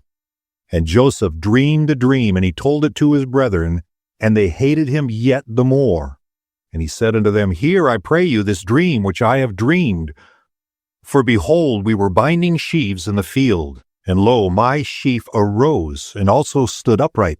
And behold, your sheaves stood round about, and made obeisance to my sheaf. And his brethren said to him, Shalt thou indeed reign over us? Or shalt thou indeed have dominion over us? And they hated him yet the more for his dreams and for his words. And he dreamed yet another dream, and told it his brethren, and said, Behold, I have dreamed a dream more, and behold, the sun and the moon and the 11 stars made obeisance to me. And he told it to his father and to his brethren, and his father rebuked him and said unto him, What is this dream that thou hast dreamed? Shall I and thy mother and thy brethren indeed come to bow down ourselves to thee, to the earth? And his brethren envied him, but his father observed the saying. And his brethren went to feed their father's flock in Shechem. And Israel said to Joseph, Do not thy brethren feed the flock in Shechem? Come, and I will send thee unto them. And he said to him, Here am I. And he said to him, Go, I pray thee, see whether it be well with thy brethren, and well with the flocks, and bring me word again. So he sent him out of the vale of Hebron, and he came to Shechem. And a certain man found him, and behold, he was wandering in the field. And the man asked him, saying, What seekest thou? And he said, I seek my brethren. Tell me, I pray thee, where they feed their flocks. And the man said, They are departed hence, for I heard them say, Let us go to Dothan. And Joseph went after his brethren, and found them in Dothan. And when they saw him afar off, even before he came near unto them, they conspired against him to slay him. And they said one to another, Behold, this dreamer cometh. Come now, therefore, and let us slay him, and cast him into some pit, and we will say, Some evil beast hath devoured him, and we shall see what will become of his dreams. And Reuben heard it, and he delivered him out of their hands, and said, Let us not kill him. And Reuben said unto them, Shed no blood, but cast him into this pit that is in the wilderness, and lay no hand upon him, that he might rid him out of their hands, to deliver him to his father again. And it came to pass, when Joseph was come unto his brethren, that they stripped Joseph out of his coat of many colors that was on him. And they took him and cast him into a pit, and the pit was empty. There was no water in it. And they sat down to eat bread, and they lifted up their eyes and looked. And behold, a company of Ishmaelites came from Gilead with their camels, bearing spicery and balm and myrrh, going to carry it down to Egypt. And Judah said unto his brethren, What profit is it if we slay our brother and conceal his blood? Come, let us sell him to the Ishmaelites, and let not our hands be upon him, for he is our brother and our flesh. And his brethren were content. Then there passed by Midianite merchantmen, and they drew and lifted up Joseph out of the pit, and sold Joseph to the Ishmaelites for 20 pieces of silver, and they brought Joseph into Egypt. And Reuben returned unto the pit, and behold, Joseph was not in the pit. And he rent his clothes, and he returned to his brethren, and said, The child is not, and I, whither shall I go? And they took Joseph's coat, and killed a kid of the goats, and dipped the coat in the blood. And they sent the coat of many colors, and they brought it to their father, and said, This have we found. Know now whether it be thy son's coat or no. And he knew it, and said, It is my son's coat. An evil beast hath devoured him. Joseph is without doubt rent in pieces. And Jacob rent his clothes, and put sackcloth upon his loins, and mourned for his son many days. And all his sons and all his daughters rose up to comfort him. But he refused to be comforted. And he said, For I will go down into the grave unto my son mourning. Thus his father wept for him. And the Midianites sold him into Egypt unto Potiphar, an officer of Pharaoh's, and captain of the guard. Genesis chapter 38. And it came to pass at that time that Judah went down from his brethren, and turned in to a certain Adulamite, whose name was Hira. And Judah saw there a daughter of a certain Canaanite, whose name was Shua. And he took her, and went in unto her. And she conceived and bare a son, and he called his name And she conceived again and bare a son, and she called his name Onan. And she yet again conceived and bare a son, and called his name Shelah. And he was at Chezib when she bare him. And Judah took a wife for his firstborn, whose name was Tamar. And Judah's firstborn, was wicked in the sight of the Lord, and the Lord slew him. And Judah said unto Onan, Go in unto thy brother's wife, and marry her, and raise up seed to thy brother. And Onan knew that the seed should not be his. And it came to pass, when he went in unto his brother's wife, that he spilled it on the ground, lest he should give seed to his brother. And the thing which he did displeased the Lord, wherefore he slew him also. Then said Judah to Tamar his daughter-in-law, Remain a widow at thy father's house, till Shelah my son be grown. For he said, Lest peradventure he die also, as his brethren did. And Tamar went, and dwelt in her father's house. And in process of time the daughter of Shua, Judah's wife, died. And Judah was comforted, and went up unto his sheep shearers to Timnath, he and his friend Hira, the Adulamite. And it was told Tamar, saying, Behold, thy father-in-law goeth up to Timnath to shear his sheep. And she put her widow's garments off from her, and covered her with a veil, and wrapped herself, and sat in an open place, which is by the way to Timnath. For she saw that Shelah was grown, and she was not given unto him to wife. When Judah saw her, he thought her to be an harlot, because she had covered her face. And he turned unto her by the way, and said, Go to, I pray thee, let me come unto thee. For he knew not that she was his daughter-in-law.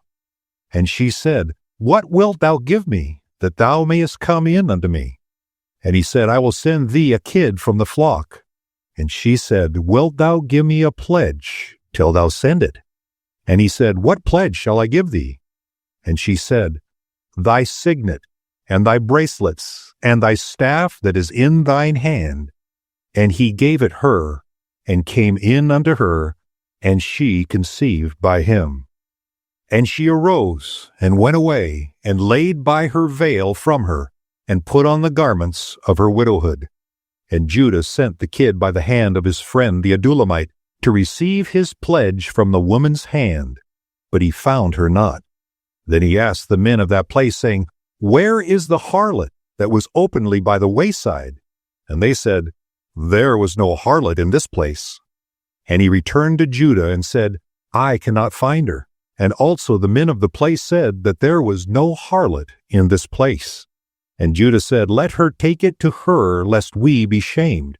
Behold, I sent this kid, and thou hast not found her.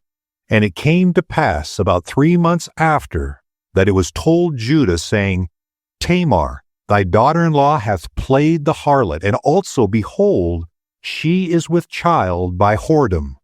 And Judah said, Bring her forth, and let her be burnt. When she was brought forth, she sent to her father-in-law, saying, By the man whose these are, am I with child. And she said, Discern, I pray thee, whose are these? The signet, the bracelets, and staff. And Judah acknowledged them, and said, She hath been more righteous than I, because that I gave her not to Shelah my son. And he knew her again no more. And it came to pass in the time of her travail, that behold, twins were in her womb. And it came to pass, when she travailed, that the one put out his hand, and the midwife took and bound upon his hand a scarlet thread, saying, This came out first. And it came to pass, as he drew back his hand, that behold, his brother came out. And she said, How hast thou broken forth? This breach be upon thee. Therefore his name was called Pharez. And afterward came out his brother, that had the scarlet thread upon his hand, and his name was called Zerah. Genesis chapter 39. And Joseph was brought down to Egypt, and Potiphar, an officer of Pharaoh, captain of the guard, an Egyptian, bought him of the hands of the Ishmaelites, which had brought him down thither. And the Lord was with Joseph, and he was a prosperous man, and he was in the house of his master the Egyptian.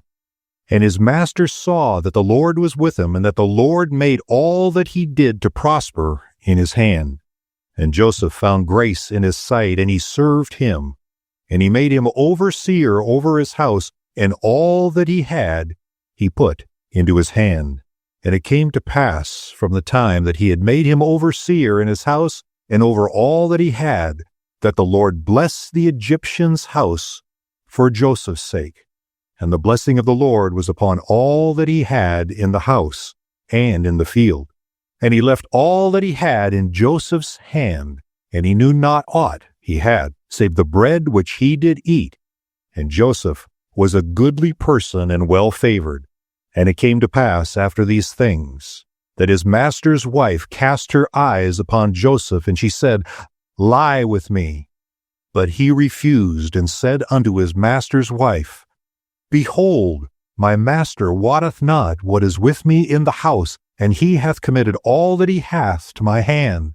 There is none greater in this house than I, neither hath he kept back anything from me, but thee, because thou art his wife. How then can I do this great wickedness and sin against God? And it came to pass, as she spake to Joseph day by day, that he hearkened not unto her to lie by her, or to be with her. And it came to pass about this time that Joseph went into the house to do his business, and there was none of the men of the house there within. And she caught him by his garment, saying, Lie with me. And he left his garment in her hand, and fled, and got him out. And it came to pass, when she saw that he had left his garment in her hand, and was fled, that she called unto the men of her house, and spake unto them, saying, See, he hath brought in an Hebrew unto us to mock us. He came in unto me to lie with me, and I cried with a loud voice. And it came to pass, when he heard that I lifted up my voice and cried, that he left his garment with me and fled, and got him out. And she laid upon his garment by her until his Lord came home. And she laid up his garment by her until his Lord came home. And she spake unto him according to these words, saying, The Hebrew servant, which thou hast brought unto us, came in unto me to mock me. And it came to pass, as I lifted up my voice and cried, that he left his garment with me and fled out. And it came to pass, when his master heard the words of his wife, which she spake unto him, saying, After this manner did thy servant to me, that his wrath was kindled. And Joseph's master took him, and put him into prison, a place where the king's prisoners were bound. And he was there in the prison. But the Lord was with Joseph, and showed him mercy, and gave him favor in the sight of the keeper of the prison. And the keeper of the prison committed to Joseph's hand all the prisoners that were in the prison. And whatsoever they did there, he was the doer of it. The keeper of the prison looked not to anything that was under his hand, because the Lord was with him, and that which he did, the Lord made it to prosper.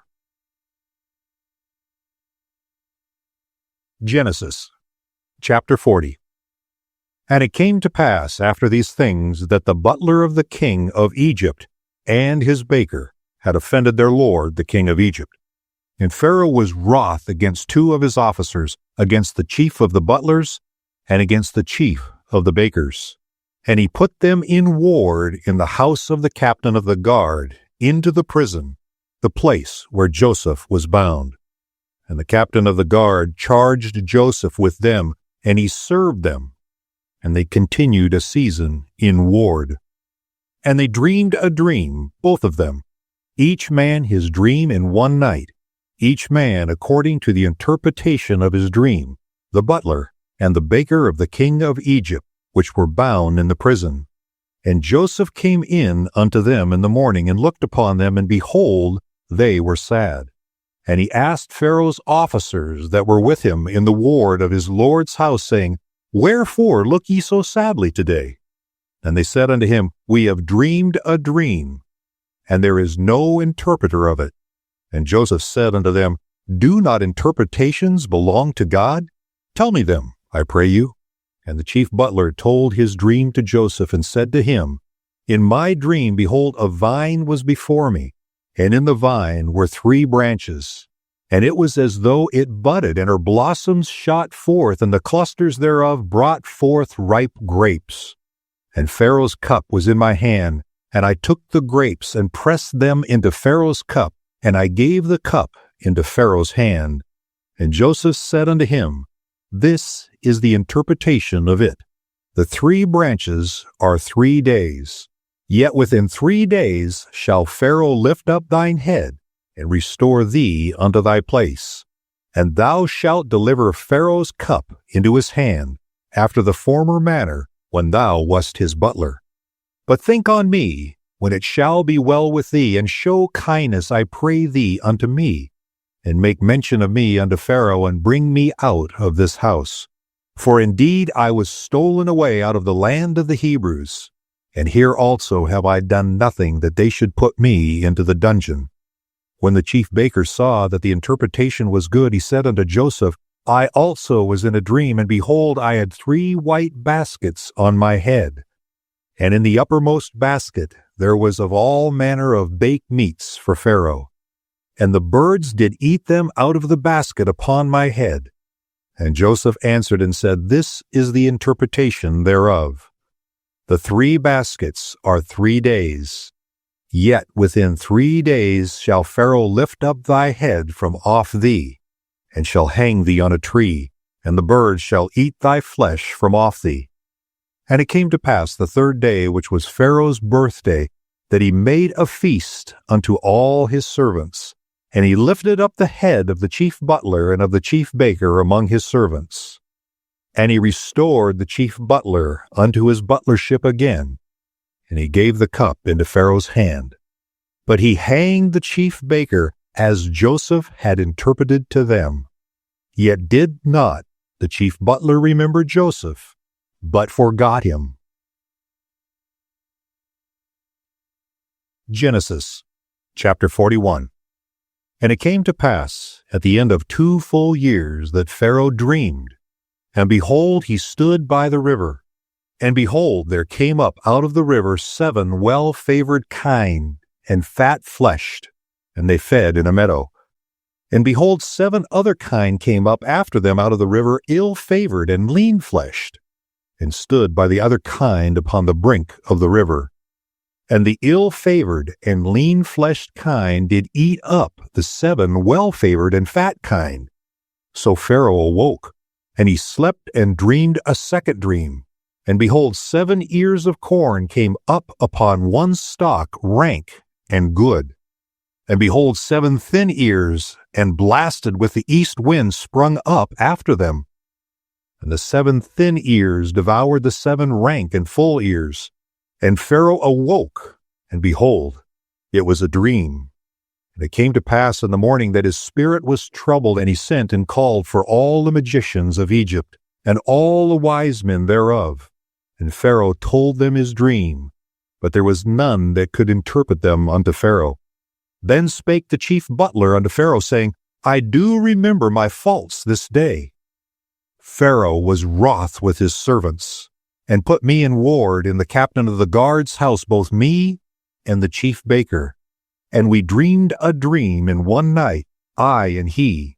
We dreamed each man according to the interpretation of his dream. And there was there with us a young man, an Hebrew servant to the captain of the guard, and we told him, and he interpreted to us our dreams. To each man, according to his dream, he did interpret. And it came to pass, as he interpreted to us, so it was. Me he restored unto mine office, and him he hanged. Then Pharaoh sent and called Joseph. And they brought him hastily out of the dungeon, and he shaved himself and changed his raiment, and came unto Pharaoh. And Pharaoh said unto Joseph, I have dreamed a dream, and there is none that can interpret it. And I have heard say of thee that thou canst understand a dream to interpret it. And Joseph answered Pharaoh, saying, It is not in me. God shall give Pharaoh an answer of peace. And Pharaoh said unto Joseph, In my dream, behold, I stood upon the bank of the river, and behold, there came up out of the river 7 kine, fat-fleshed and well-favored, and they fed in a meadow. And behold, 7 other kind came up after them, poor, and very ill-favored, and lean-fleshed, such as I never saw in all the land of Egypt, for badness. And the lean and the ill-favored kind did eat up the first 7 fat kine. And when they had eaten them up, it could not be known that they had eaten them, but they were still ill-favored, as at the beginning. So I awoke. And I saw in my dream, and behold, 7 ears came up in one stalk, full and good. And behold, 7 ears, withered, thin, and blasted with the east wind, sprung up after them. And the thin ears devoured the 7 good ears. And I told this unto the magicians, but there was none that could declare it to me. And Joseph said unto Pharaoh, The dream of Pharaoh is one. God hath showed Pharaoh what he is about to do.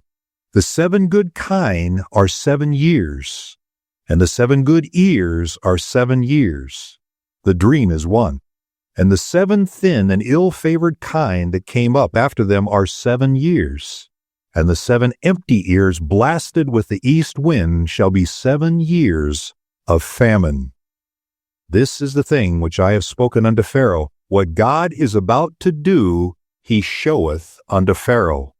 Behold, there come 7 years of great plenty throughout all the land of Egypt, and there shall arise after them 7 years of famine.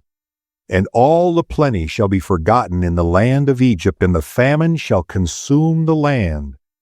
And the plenty shall not be known in the land by reason of that famine following, for it shall be very grievous. And for that the dream was doubled unto Pharaoh twice. It is because the thing is established by God, and God will shortly bring it to pass. Now therefore let Pharaoh look out a man discreet and wise, and set him over the land. Let Pharaoh do this, and let him appoint officers over the land, and take up the 5th part of the land of Egypt in the 7 plenteous years. And let them gather all the food of those good years that come, and lay up corn under the hand of Pharaoh, and let them keep food in the cities. And that food shall be for store to the land against the 7 years of famine, which shall be in the land of Egypt, that the land perish not through famine. And the thing was good in the eyes of Pharaoh, and in the eyes of all his servants. And Pharaoh said unto his servants, Can we find such a one as this is, a man in whom the Spirit of God is? And Pharaoh said unto Joseph, Forasmuch as God hath showed thee all this, there is none so discreet and wise as thou art. Thou shalt be over my house, and according unto thy word shall all my people be ruled. Only in the throne will I be greater than thou. And Pharaoh said unto Joseph, See, I have set thee over all the land of Egypt. And Pharaoh took off his ring from his hand, and put it upon Joseph's hand, and arrayed him in vestures of fine linen, and put a gold chain about his neck. And he made him to ride in the 2nd chariot which he had. And they cried before him, Bow the knee. And he made him ruler over all the land of Egypt. And Pharaoh said unto Joseph, I am Pharaoh, and without thee shall no man lift up his hand or foot in all the land of Egypt. And Pharaoh called Joseph's name Zaphnath-Paaneah, and he gave him to wife Asenath, the daughter of Potiphar, priest of On. And Joseph went out over all the land of Egypt. And Joseph was 30 years old when he stood before Pharaoh, king of Egypt. And Joseph went out from the presence of Pharaoh, and went throughout all the land of Egypt. And in the 7 plenteous years the earth brought forth by handfuls. And he gathered up all the food of the 7 years which were in the land of Egypt, and laid up the food in the cities.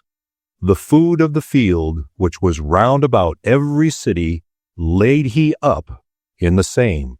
And Joseph gathered corn as the sand of the sea, very much, until he left numbering, for it was without number. And unto Joseph were born 2 sons before the years of famine came, which Asenath, the daughter of Potiphar, priest of On, bare unto him.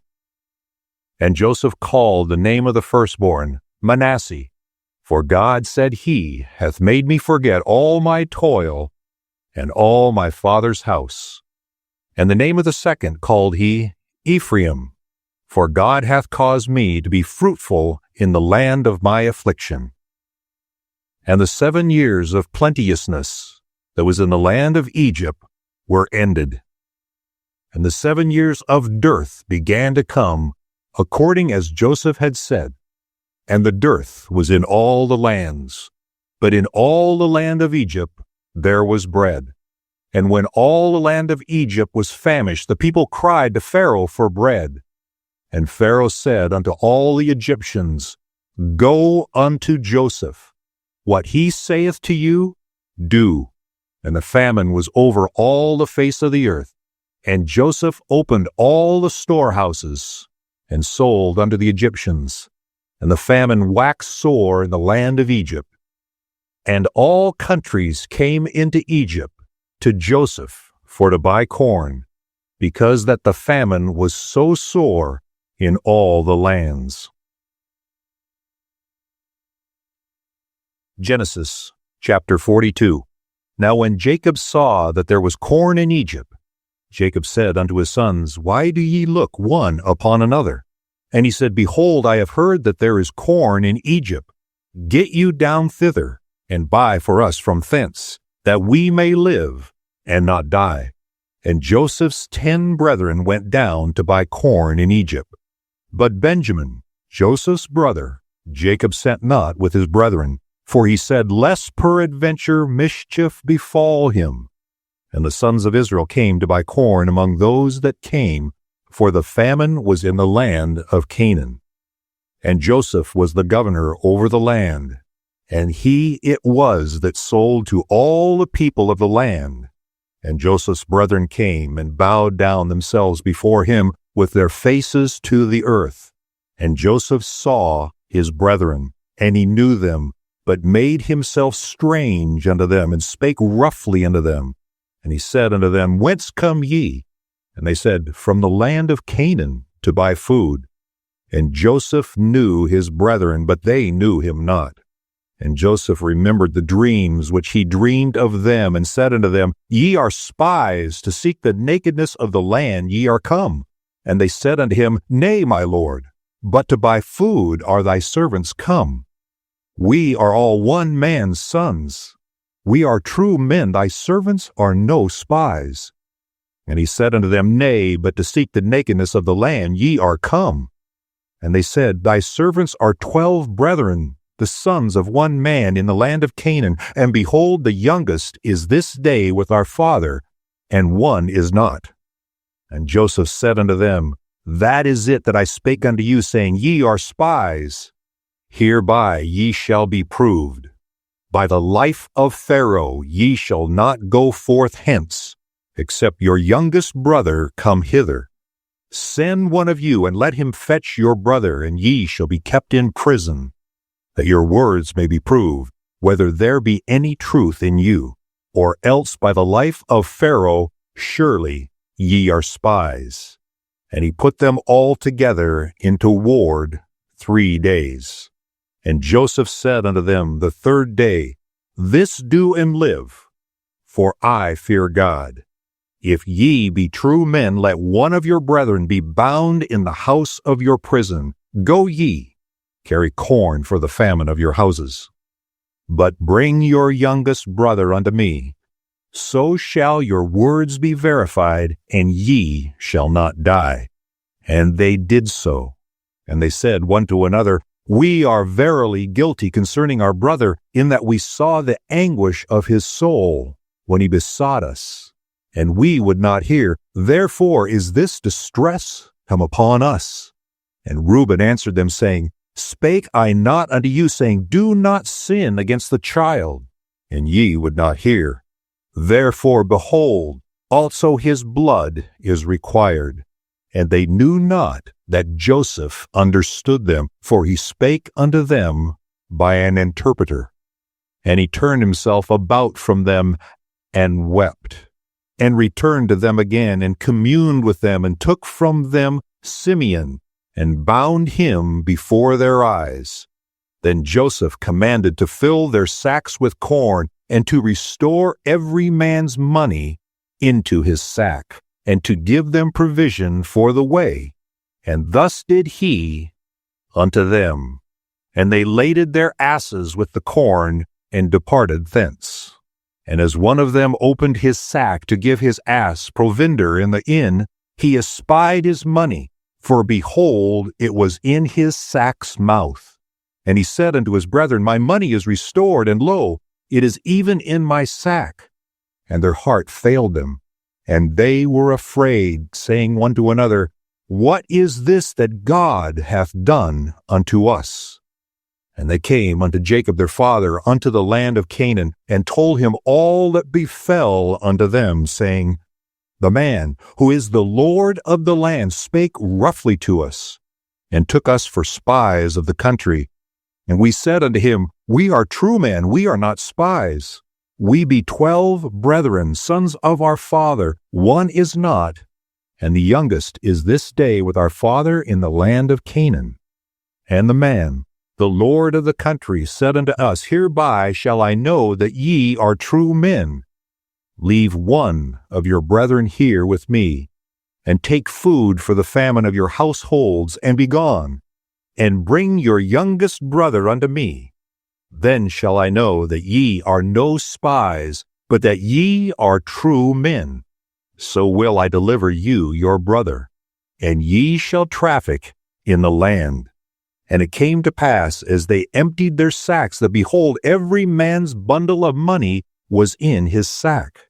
And when both they and their father saw the bundles of money, they were afraid. And Jacob their father said unto them, Me have ye bereaved of my children. Joseph is not, and Simeon is not, and ye will take Benjamin away. All these things are against me. And Reuben spake unto his father, saying, Slay my 2 sons, if I bring him not to thee. Deliver him into my hand, and I will bring him to thee again. And he said, My son shall not go down with you, for his brother is dead, and he is left alone. If mischief befall him by the way in which ye go, then shall ye bring down my gray hairs with sorrow to the grave.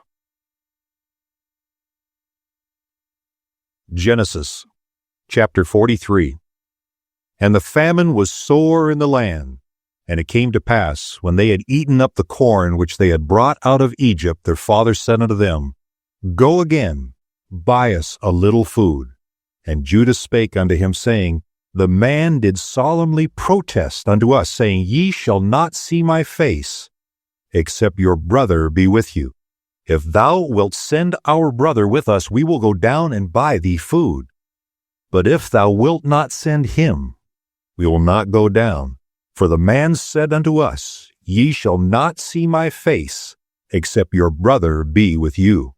And Israel said, Wherefore dealt ye so ill with me, as to tell the man whether ye had yet a brother? And they said, The man asked us straitly of our state, and of our kindred, saying, Is your father yet alive? Have ye another brother? And we told him according to the tenor of these words. Could we certainly know that he would say, Bring your brother down? And Judah said unto Israel his father, Send the lad with me, and we will arise and go, that we may live and not die, both we and thou, and also our little ones. I will be surety for him. Of my hand shalt thou require him. If I bring him not unto thee, and set him before thee, then let me bear the blame forever. For except we had lingered, surely now we had returned this second time. And their father Israel said unto them, If it must be so now, do this. Take of the best fruits in the land in your vessels, and carry down the man a present, a little balm, and a little honey, spices and myrrh, nuts and almonds. And take double money in your hand, and the money that was brought again in the mouth of your sacks, carry it again in your hand. Peradventure it was an oversight. Take also your brother, and arise, go again unto the man. And God Almighty give you mercy before the man, that he may send away your other brother and Benjamin. If I be bereaved of my children, I am bereaved. And the men took that present, and they took double money in their hand and Benjamin, and rose up and went down to Egypt, and stood before Joseph. And when Joseph saw Benjamin with them, he said to the ruler of his house, Bring these men home, and slay and make ready, for these men shall dine with me at noon. And the man did as Joseph bade, and the man brought the men into Joseph's house. And the men were afraid, because they were brought into Joseph's house, and they said, Because of the money that was returned in our sacks, at the first time are we brought in, that he may seek occasion against us, and fall upon us, and take us for bondmen, and our asses. And they came near to the steward of Joseph's house, and they communed with him at the door of the house, and said, O sir, we came indeed down at the first time to buy food. And it came to pass, when we came to the inn, that we opened our sacks, and behold, every man's money was in the mouth of his sack, our money in full weight, and we have brought it again in our hand. And other money have we brought down in our hands to buy food. We cannot tell who put our money in our sacks. And he said, Peace be to you, fear not. Your God and the God of your father hath given you treasure in your sacks. I had your money. And he brought Simeon out unto them. And the man brought the men into Joseph's house, and gave them water, and they washed their feet, and he gave their asses provender. And they made ready the present against Joseph came at noon, for they heard that they should eat bread there. And when Joseph came home, they brought him the present which was in their hand into the house, and bowed themselves to him to the earth. And he asked them of their welfare, and said, Is your father well? The old man of whom ye speak, is he yet alive? And they answered, Thy servant our father is in good health, he is yet alive. And they bowed down their heads, and made obeisance.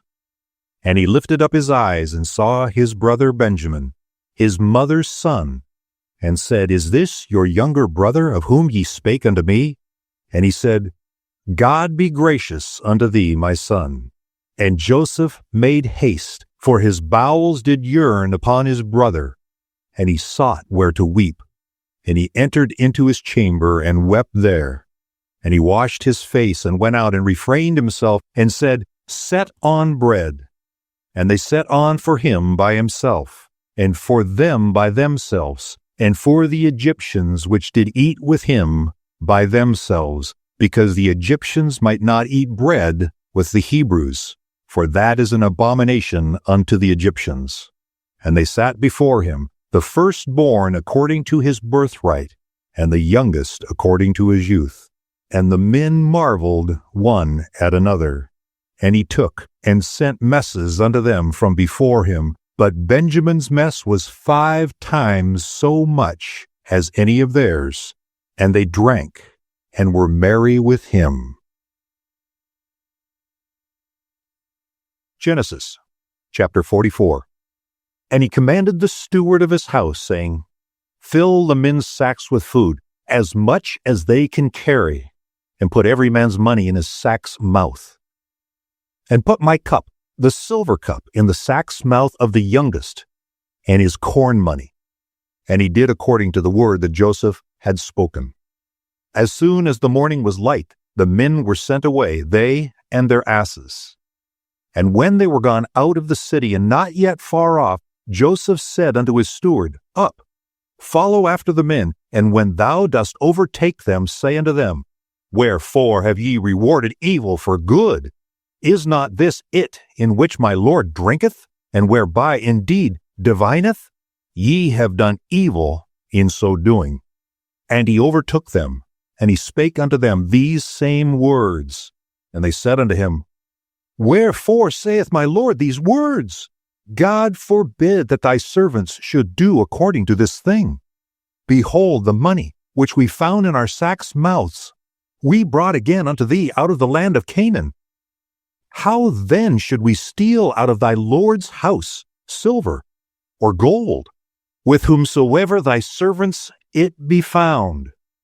Both let him die, and we also will be my Lord's bondmen. And he said, Now also let it be according unto thy words.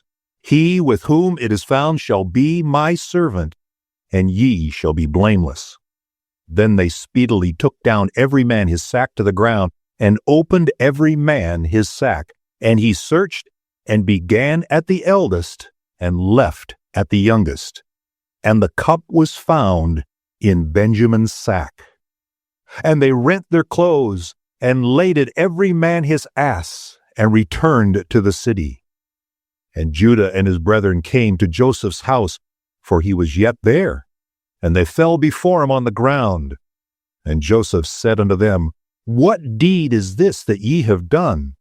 Wot ye not that such a man as I can certainly divine? And Judah said, What shall we say unto my Lord? What shall we speak, or how shall we clear ourselves? God hath found out the iniquity of thy servants.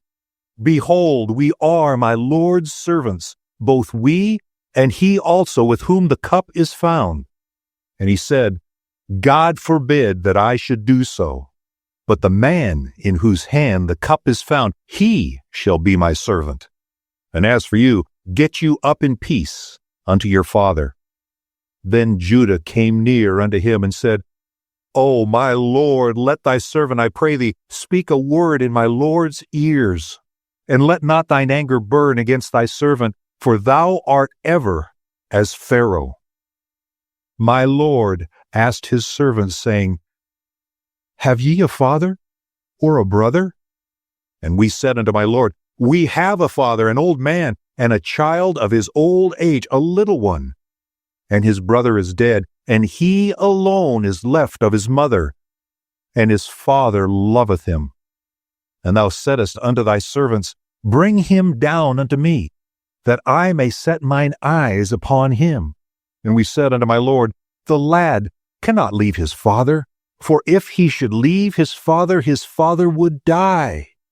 And thou saidst unto thy servants, Except your youngest brother come down with you, ye shall see my face no more. And it came to pass, when we came up unto thy servant my father, we told him the words of my Lord. And our father said, Go again, and buy us a little food. And we said, We cannot go down. If our youngest brother be with us, then will we go down, for we may not see the man's face, except our youngest brother be with us. And thy servant my father said unto us, Ye know that my wife bare me 2 sons, and the one went out from me, and I said, Surely he is torn to pieces, and I saw him not since. And if ye take this also from me, and mischief befall him, ye shall bring down my gray hairs with sorrow to the grave.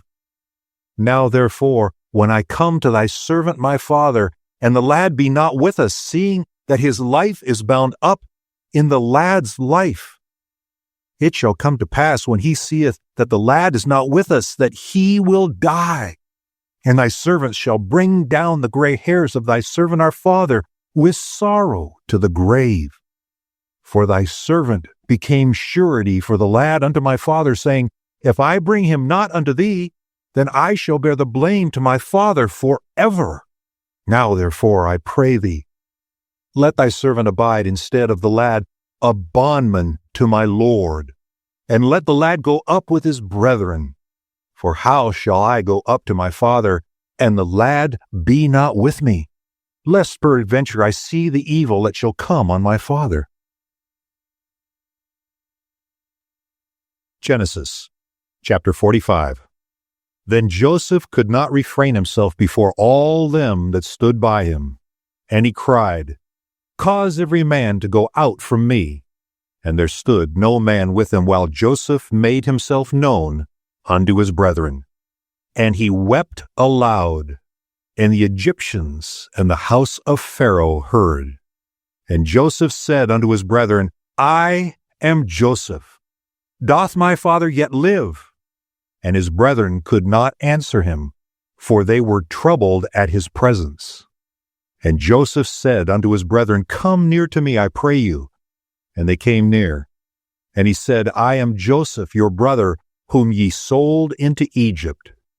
Now therefore be not grieved, nor angry with yourselves that ye sold me hither, for God did send me before you to preserve life.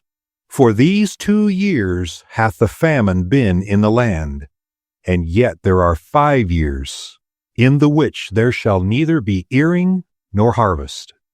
And God sent me before you to preserve you a posterity in the earth, and to save your lives by a great deliverance.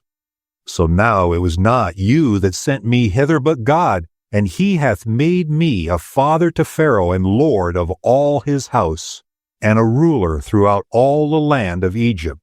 Haste ye, and go up to my father, and say unto him, Thus saith thy son Joseph, God hath made me lord of all Egypt. Come down unto me, tarry not. And thou shalt dwell in the land of Goshen, and thou shalt be near unto me, thou, and thy children, and thy children's children, and thy flocks, and thy herds, and all that thou hast. And there will I nourish thee, for yet there are 5 years of famine, lest thou, and thy household, and all that thou hast come to poverty. And behold, your eyes see, and the eyes of my brother Benjamin, that it is my mouth that speaketh unto you. And ye shall tell my father of all my glory in Egypt, and of all that ye have seen. And ye shall haste and bring down my father hither. And he fell upon his brother Benjamin's neck, and wept, and Benjamin wept upon his neck. Moreover, he kissed all his brethren, and wept upon them. And after that his brethren talked with him. And the fame thereof was heard in Pharaoh's house, saying, Joseph's brethren are come. And it pleased Pharaoh well, and his servants. And Pharaoh said unto Joseph, Say unto thy brethren, This do ye, lade your beasts, and go, get you unto the land of Canaan, and take your father and your households, and come unto me, and I will give you the good of the land of Egypt, and ye shall eat the fat of the land. Now thou art commanded, this do ye, take your wagons out of the land of Egypt, for your little ones, and for your wives, and bring your father, and come. Also regard not your stuff, for the good of all the land of Egypt is yours. And the children of Israel did so, and Joseph gave them wagons according to the commandment of Pharaoh, and gave them provision for the way. To all of them he gave each man changes of raiment. But to Benjamin he gave 300 pieces of silver, and 5 changes of raiment. And to his father he sent after this manner, 10 asses laden with the good things of Egypt, and 10 she-asses laden with corn and bread and meat for his father by the way. So he sent his brethren away, and they departed. And he said unto them, See that ye fall not out by the way. And they went up out of Egypt, and came into the land of Canaan unto Jacob their father, and told him, saying, Joseph is yet alive, and he is governor over all the land of Egypt. And Jacob's heart fainted, for he believed them not. And they told him all the words of Joseph, which he had said unto them. And when he saw the wagons which Joseph had sent to carry him, the spirit of Jacob their father revived. And Israel said, It is enough. Joseph my son is yet alive. I will go and see him before I die. Genesis chapter 46. And Israel took his journey with all that he had, and he came to Beersheba, and offered sacrifices unto the God of his father Isaac. And God spake unto Israel in the visions of the night, and said, Jacob, Jacob. And he said, Here am I. And he said, I am God, the God of thy father. Fear not to go down into Egypt, For I will there make of thee a great nation. I will go down with thee into Egypt, and I will also surely bring thee up again. And Joseph shall put his hand upon thine eyes. And Jacob rose up from Beersheba, and the sons of Israel carried Jacob their father, and their little ones and their wives, in the wagons which Pharaoh had sent to carry him. And Jacob rose up from Beersheba, and the sons of Israel carried Jacob their father, and their little ones and their wives, in the wagons which Pharaoh had sent to carry him. And they took their cattle and their goods, which they had gotten in the land of Canaan, and came into Egypt, Jacob and all his seed with him, his sons and his sons' sons with him, his daughters and his sons' daughters, and all his seed brought he with him into Egypt. And these are the names of the children of Israel, which came into Egypt, Jacob and his sons, Reuben, Jacob's firstborn. And the sons of Reuben, Hanok, and Phalu, and Hezron, and Carmi. And the sons of Simeon, Jemuel, and Jamin, and Ohad, and Jachin, and Zohar, and Shaul the son of a Canaanitish woman. And the sons of Levi, Gershon, Kohath, and Merari. And the sons of Judah, and Onan, and Shelah, and Pharez, and Zerah. But and Onan died in the land of Canaan. And the sons of Pharez were Hezron and Hamul. And the sons of Issachar, Tola, and Phuvah, and Job, and Shimron. And the sons of Zebulun, Sered, and Elon, and Jaleel. These be the sons of Leah, which she bare unto Jacob, in Padanaram, with his daughter Dinah. All the souls of his sons and his daughters were 33. And the sons of Asher, Jimnah, and Ishua, and Esui, and Beriah, and Serah, their sister. And the sons of Beriah, Heber, and Malchiel. These are the sons of Zilpah, whom Laban gave to Leah his daughter. And these she bare unto Jacob, even 16 souls. The sons of Rachel, Jacob's wife, Joseph and Benjamin. And unto Joseph in the land of Egypt were born Manasseh and Ephraim, which Aseneth the daughter of Potiphar, priest of On, bare unto him. And the sons of Benjamin were Bela, and Becher, and Ashbel, Gera, and Naaman, Ehi, and Raush, Muppin, and Huppin, and Ard.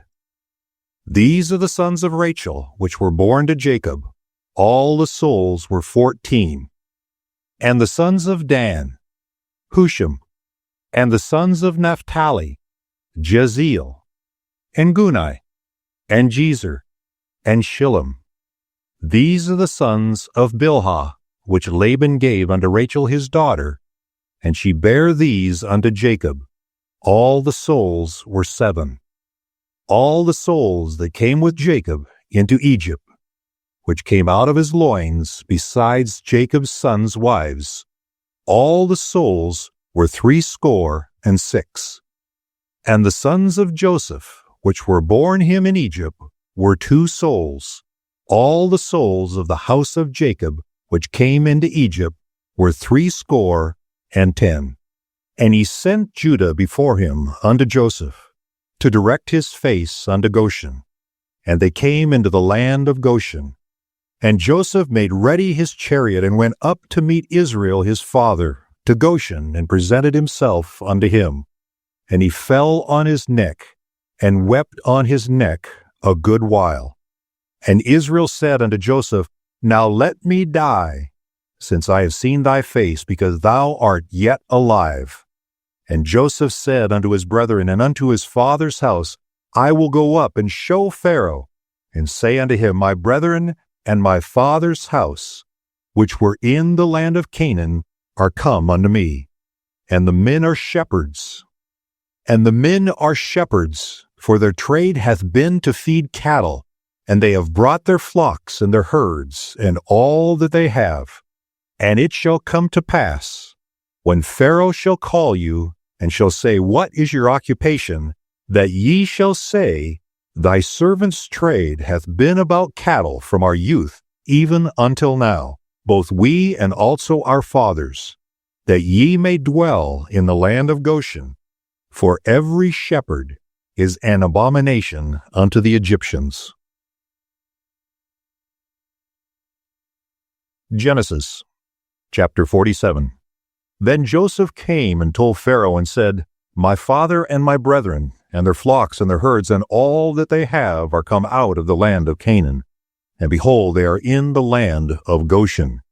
And he took some of his brethren, even 5 men, and presented them unto Pharaoh. And Pharaoh said unto his brethren, What is your occupation? And they said unto Pharaoh, Thy servants are shepherds, both we and also our fathers. They said moreover unto Pharaoh, For to sojourn in the land are we come, for thy servants have no pasture for their flocks, for the famine is sore in the land of Canaan. Now therefore we pray thee, let thy servants dwell in the land of Goshen. And Pharaoh spake unto Joseph, saying, Thy father and thy brethren are come unto thee. The land of Egypt is before thee. In the best of the land make thy father and brethren to dwell. In the land of Goshen let them dwell, and if thou knowest any men of activity among them, then make them rulers over my cattle. And Joseph brought in Jacob his father, and set him before Pharaoh. And Jacob blessed Pharaoh. And Pharaoh said unto Jacob, How old art thou? And Jacob said unto Pharaoh, The days of the years of my pilgrimage are 130 years. Few and evil have the days of the years of my life been, and have not attained unto their days of the years of the life of my fathers in the days of their pilgrimage. And Jacob blessed Pharaoh, and went out from before Pharaoh. And Joseph placed his father and his brethren, and gave them a possession in the land of Egypt, in the best of the land, in the land of Ramses, as Pharaoh had commanded. And Joseph nourished his father and his brethren and all his father's household with bread, according to their families. And there was no bread in all the land, for the famine was very sore, so that the land of Egypt and all the land of Canaan fainted by reason of the famine. And Joseph gathered up all the money that was found in the land of Egypt and in the land of Canaan for the corn which they bought. And Joseph brought the money into Pharaoh's house. And when money failed in the land of Egypt and in the land of Canaan, all the Egyptians came unto Joseph and said, Give us bread, for why should we die in thy presence? For the money faileth. And Joseph said, Give your cattle, and I will give you for your cattle if money fail. And they brought their cattle unto Joseph.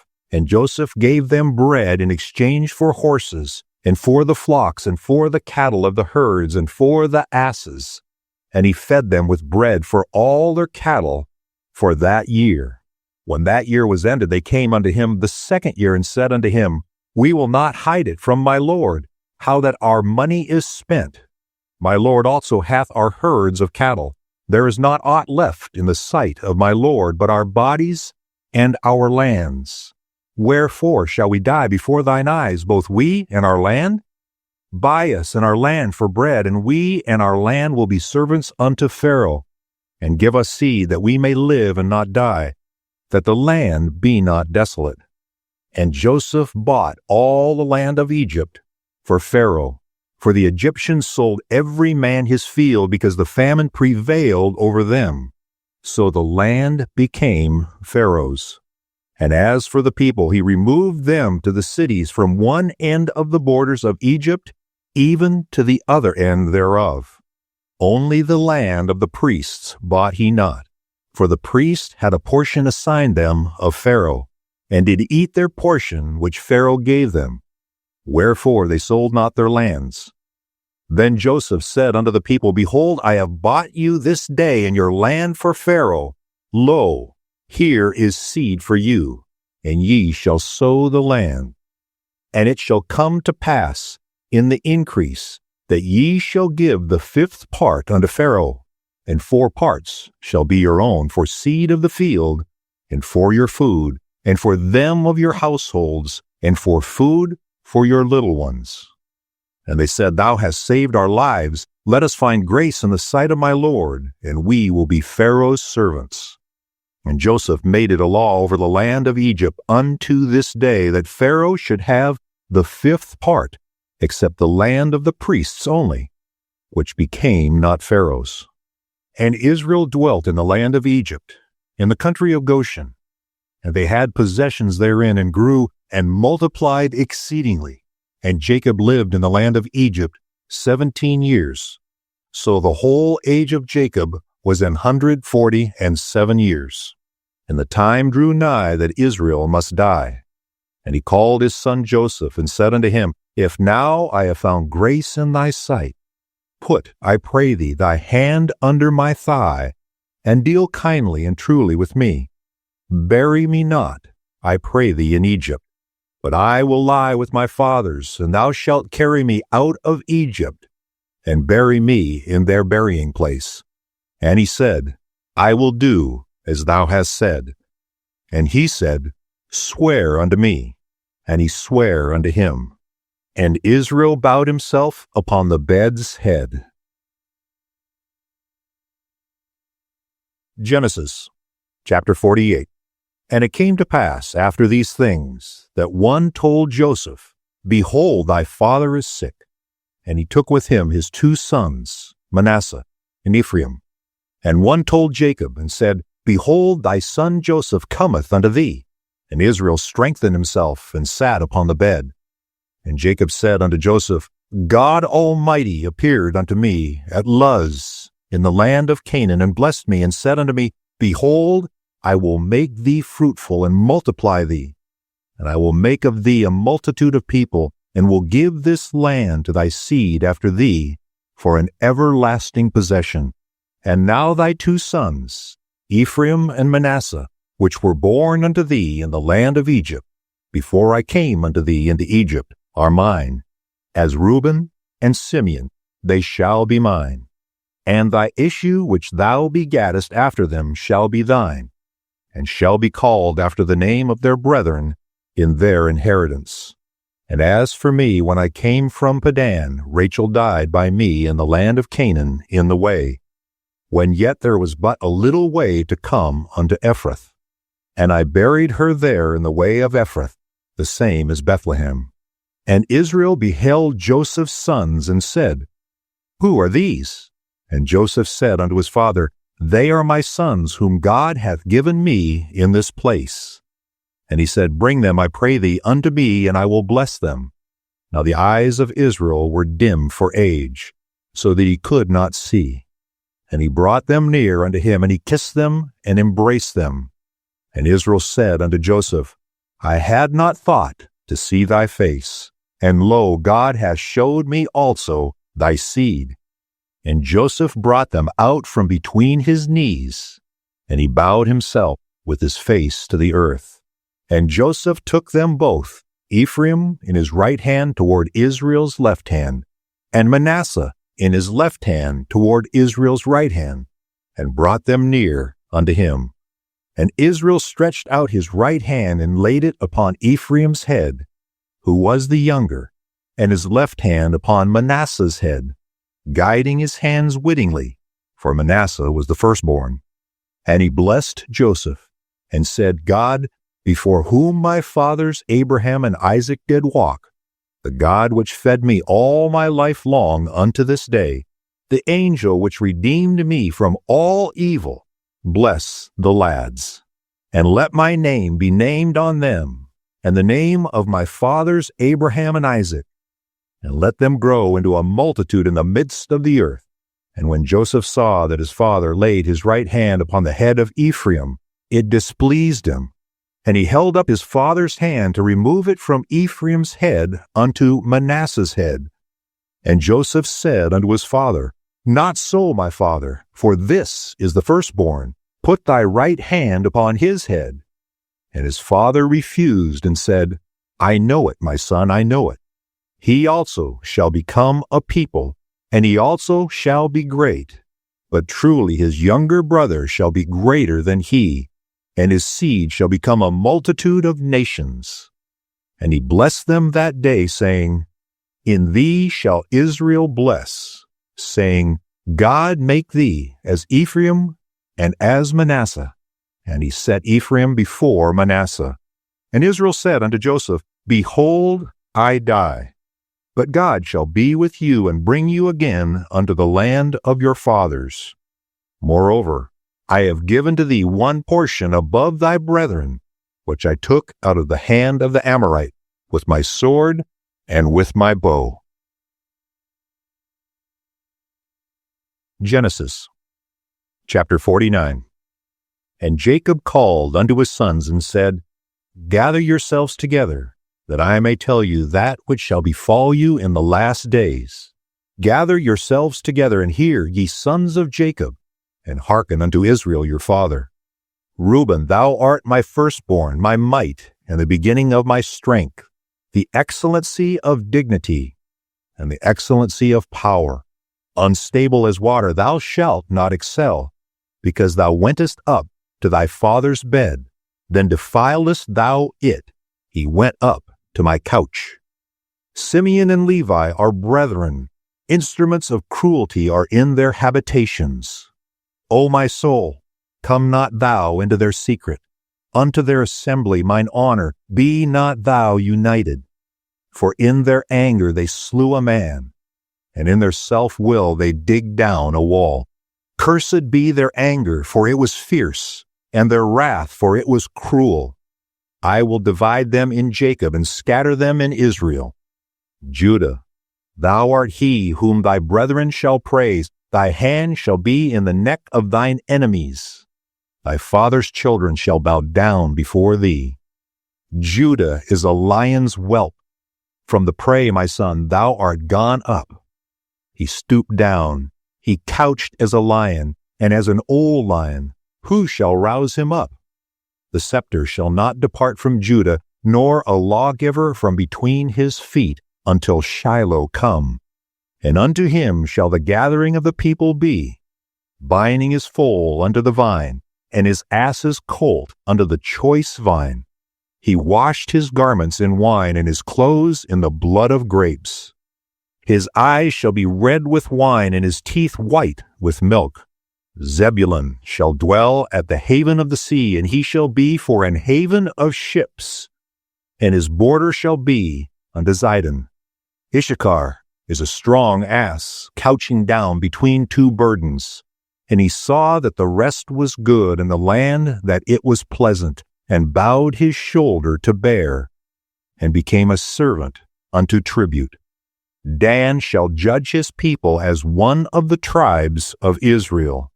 Dan shall be a serpent by the way, an adder in the path, that biteth the horse's heels, so that his rider shall fall backward. I have waited for thy salvation, O Lord. Gad, a troop, shall overcome him, but he shall overcome at last. Out of Asher his bread shall be fat, and he shall yield royal dainties. Naphtali is a hind let loose. He giveth goodly words. Joseph is a fruit bough, even a fruitful bough by a well, whose branches run over the wall. The archers have sorely grieved him, and shot at him, and hated him, but his bow abode in strength, and the arms of his hands were made strong by the hands of the mighty God of Jacob. From thence is the shepherd, the stone of Israel. Even by the God of thy father, who shall help thee?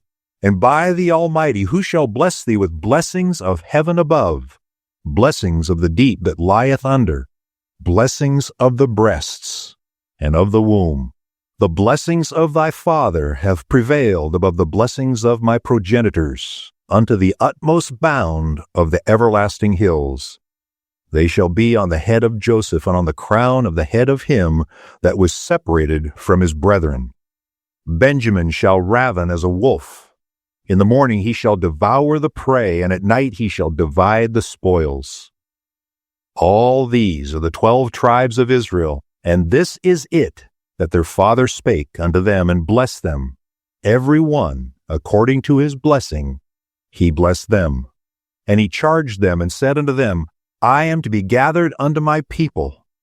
Bury me with my fathers in the cave that is in the field of Ephron the Hittite, in the cave that is in the field of Machpelah, which is before Mamre, in the land of Canaan, which Abraham bought with the field of Ephron the Hittite, for a possession of a burying place. There they buried Abraham and Sarah his wife. There they buried Isaac and Rebekah his wife. And there I buried Leah. The purchase of the field and of the cave that is therein was from the children of Heth.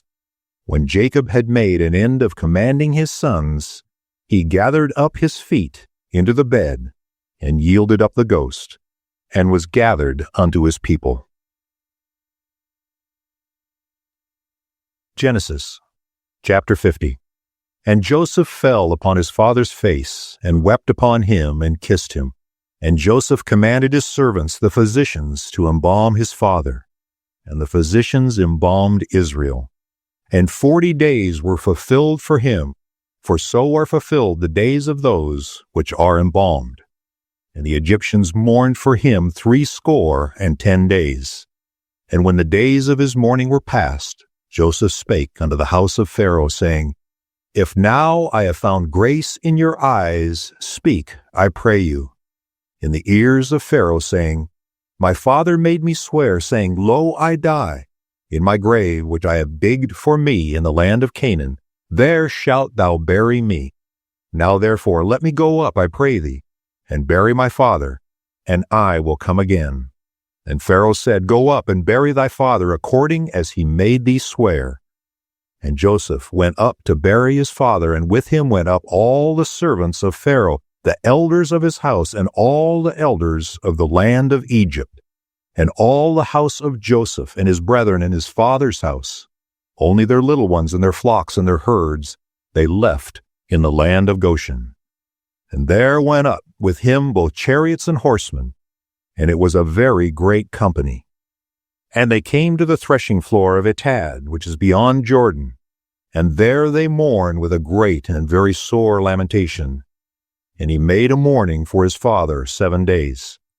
And when the inhabitants of the land, the Canaanites, saw the mourning in the floor of Atad, they said, This is a grievous mourning to the Egyptians. Wherefore the name of it was called Abel Mizraim, which is beyond Jordan. And his sons did unto him according as he commanded them. For his sons carried him into the land of Canaan, and buried him in the cave of the field of Machpelah, which Abraham bought with the field for a possession of a burying place of Ephraim the Hittite, before Mamre. And Joseph returned into Egypt, he and his brethren, and all that went up with him to bury his father, after he had buried his father. And when Joseph's brethren saw that their father was dead, they said, Joseph will peradventure hate us, and he will certainly requite us all the evil which we did unto him.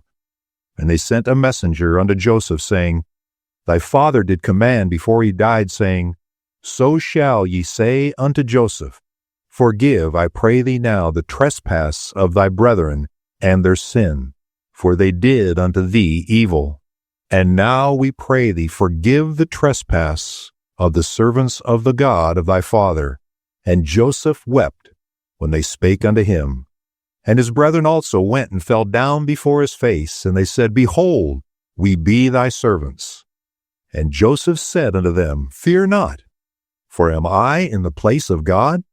But as for you, ye thought evil against me, but God meant it unto good, to bring to pass, as it is this day, to save much people alive. Now therefore fear ye not, I will nourish you and your little ones. And he comforted them, and spake kindly unto them. And Joseph dwelt in Egypt, he and his father's house, and Joseph lived 110 years. And Joseph saw Ephraim's children of the 3rd generation. The children also of Machir, the son of Manasseh, were brought up unto Joseph's knees.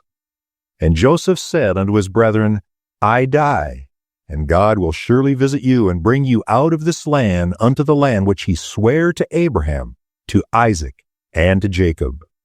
And Joseph took an oath of the children of Israel, saying, God will surely visit you, and ye shall carry up my bones from hence.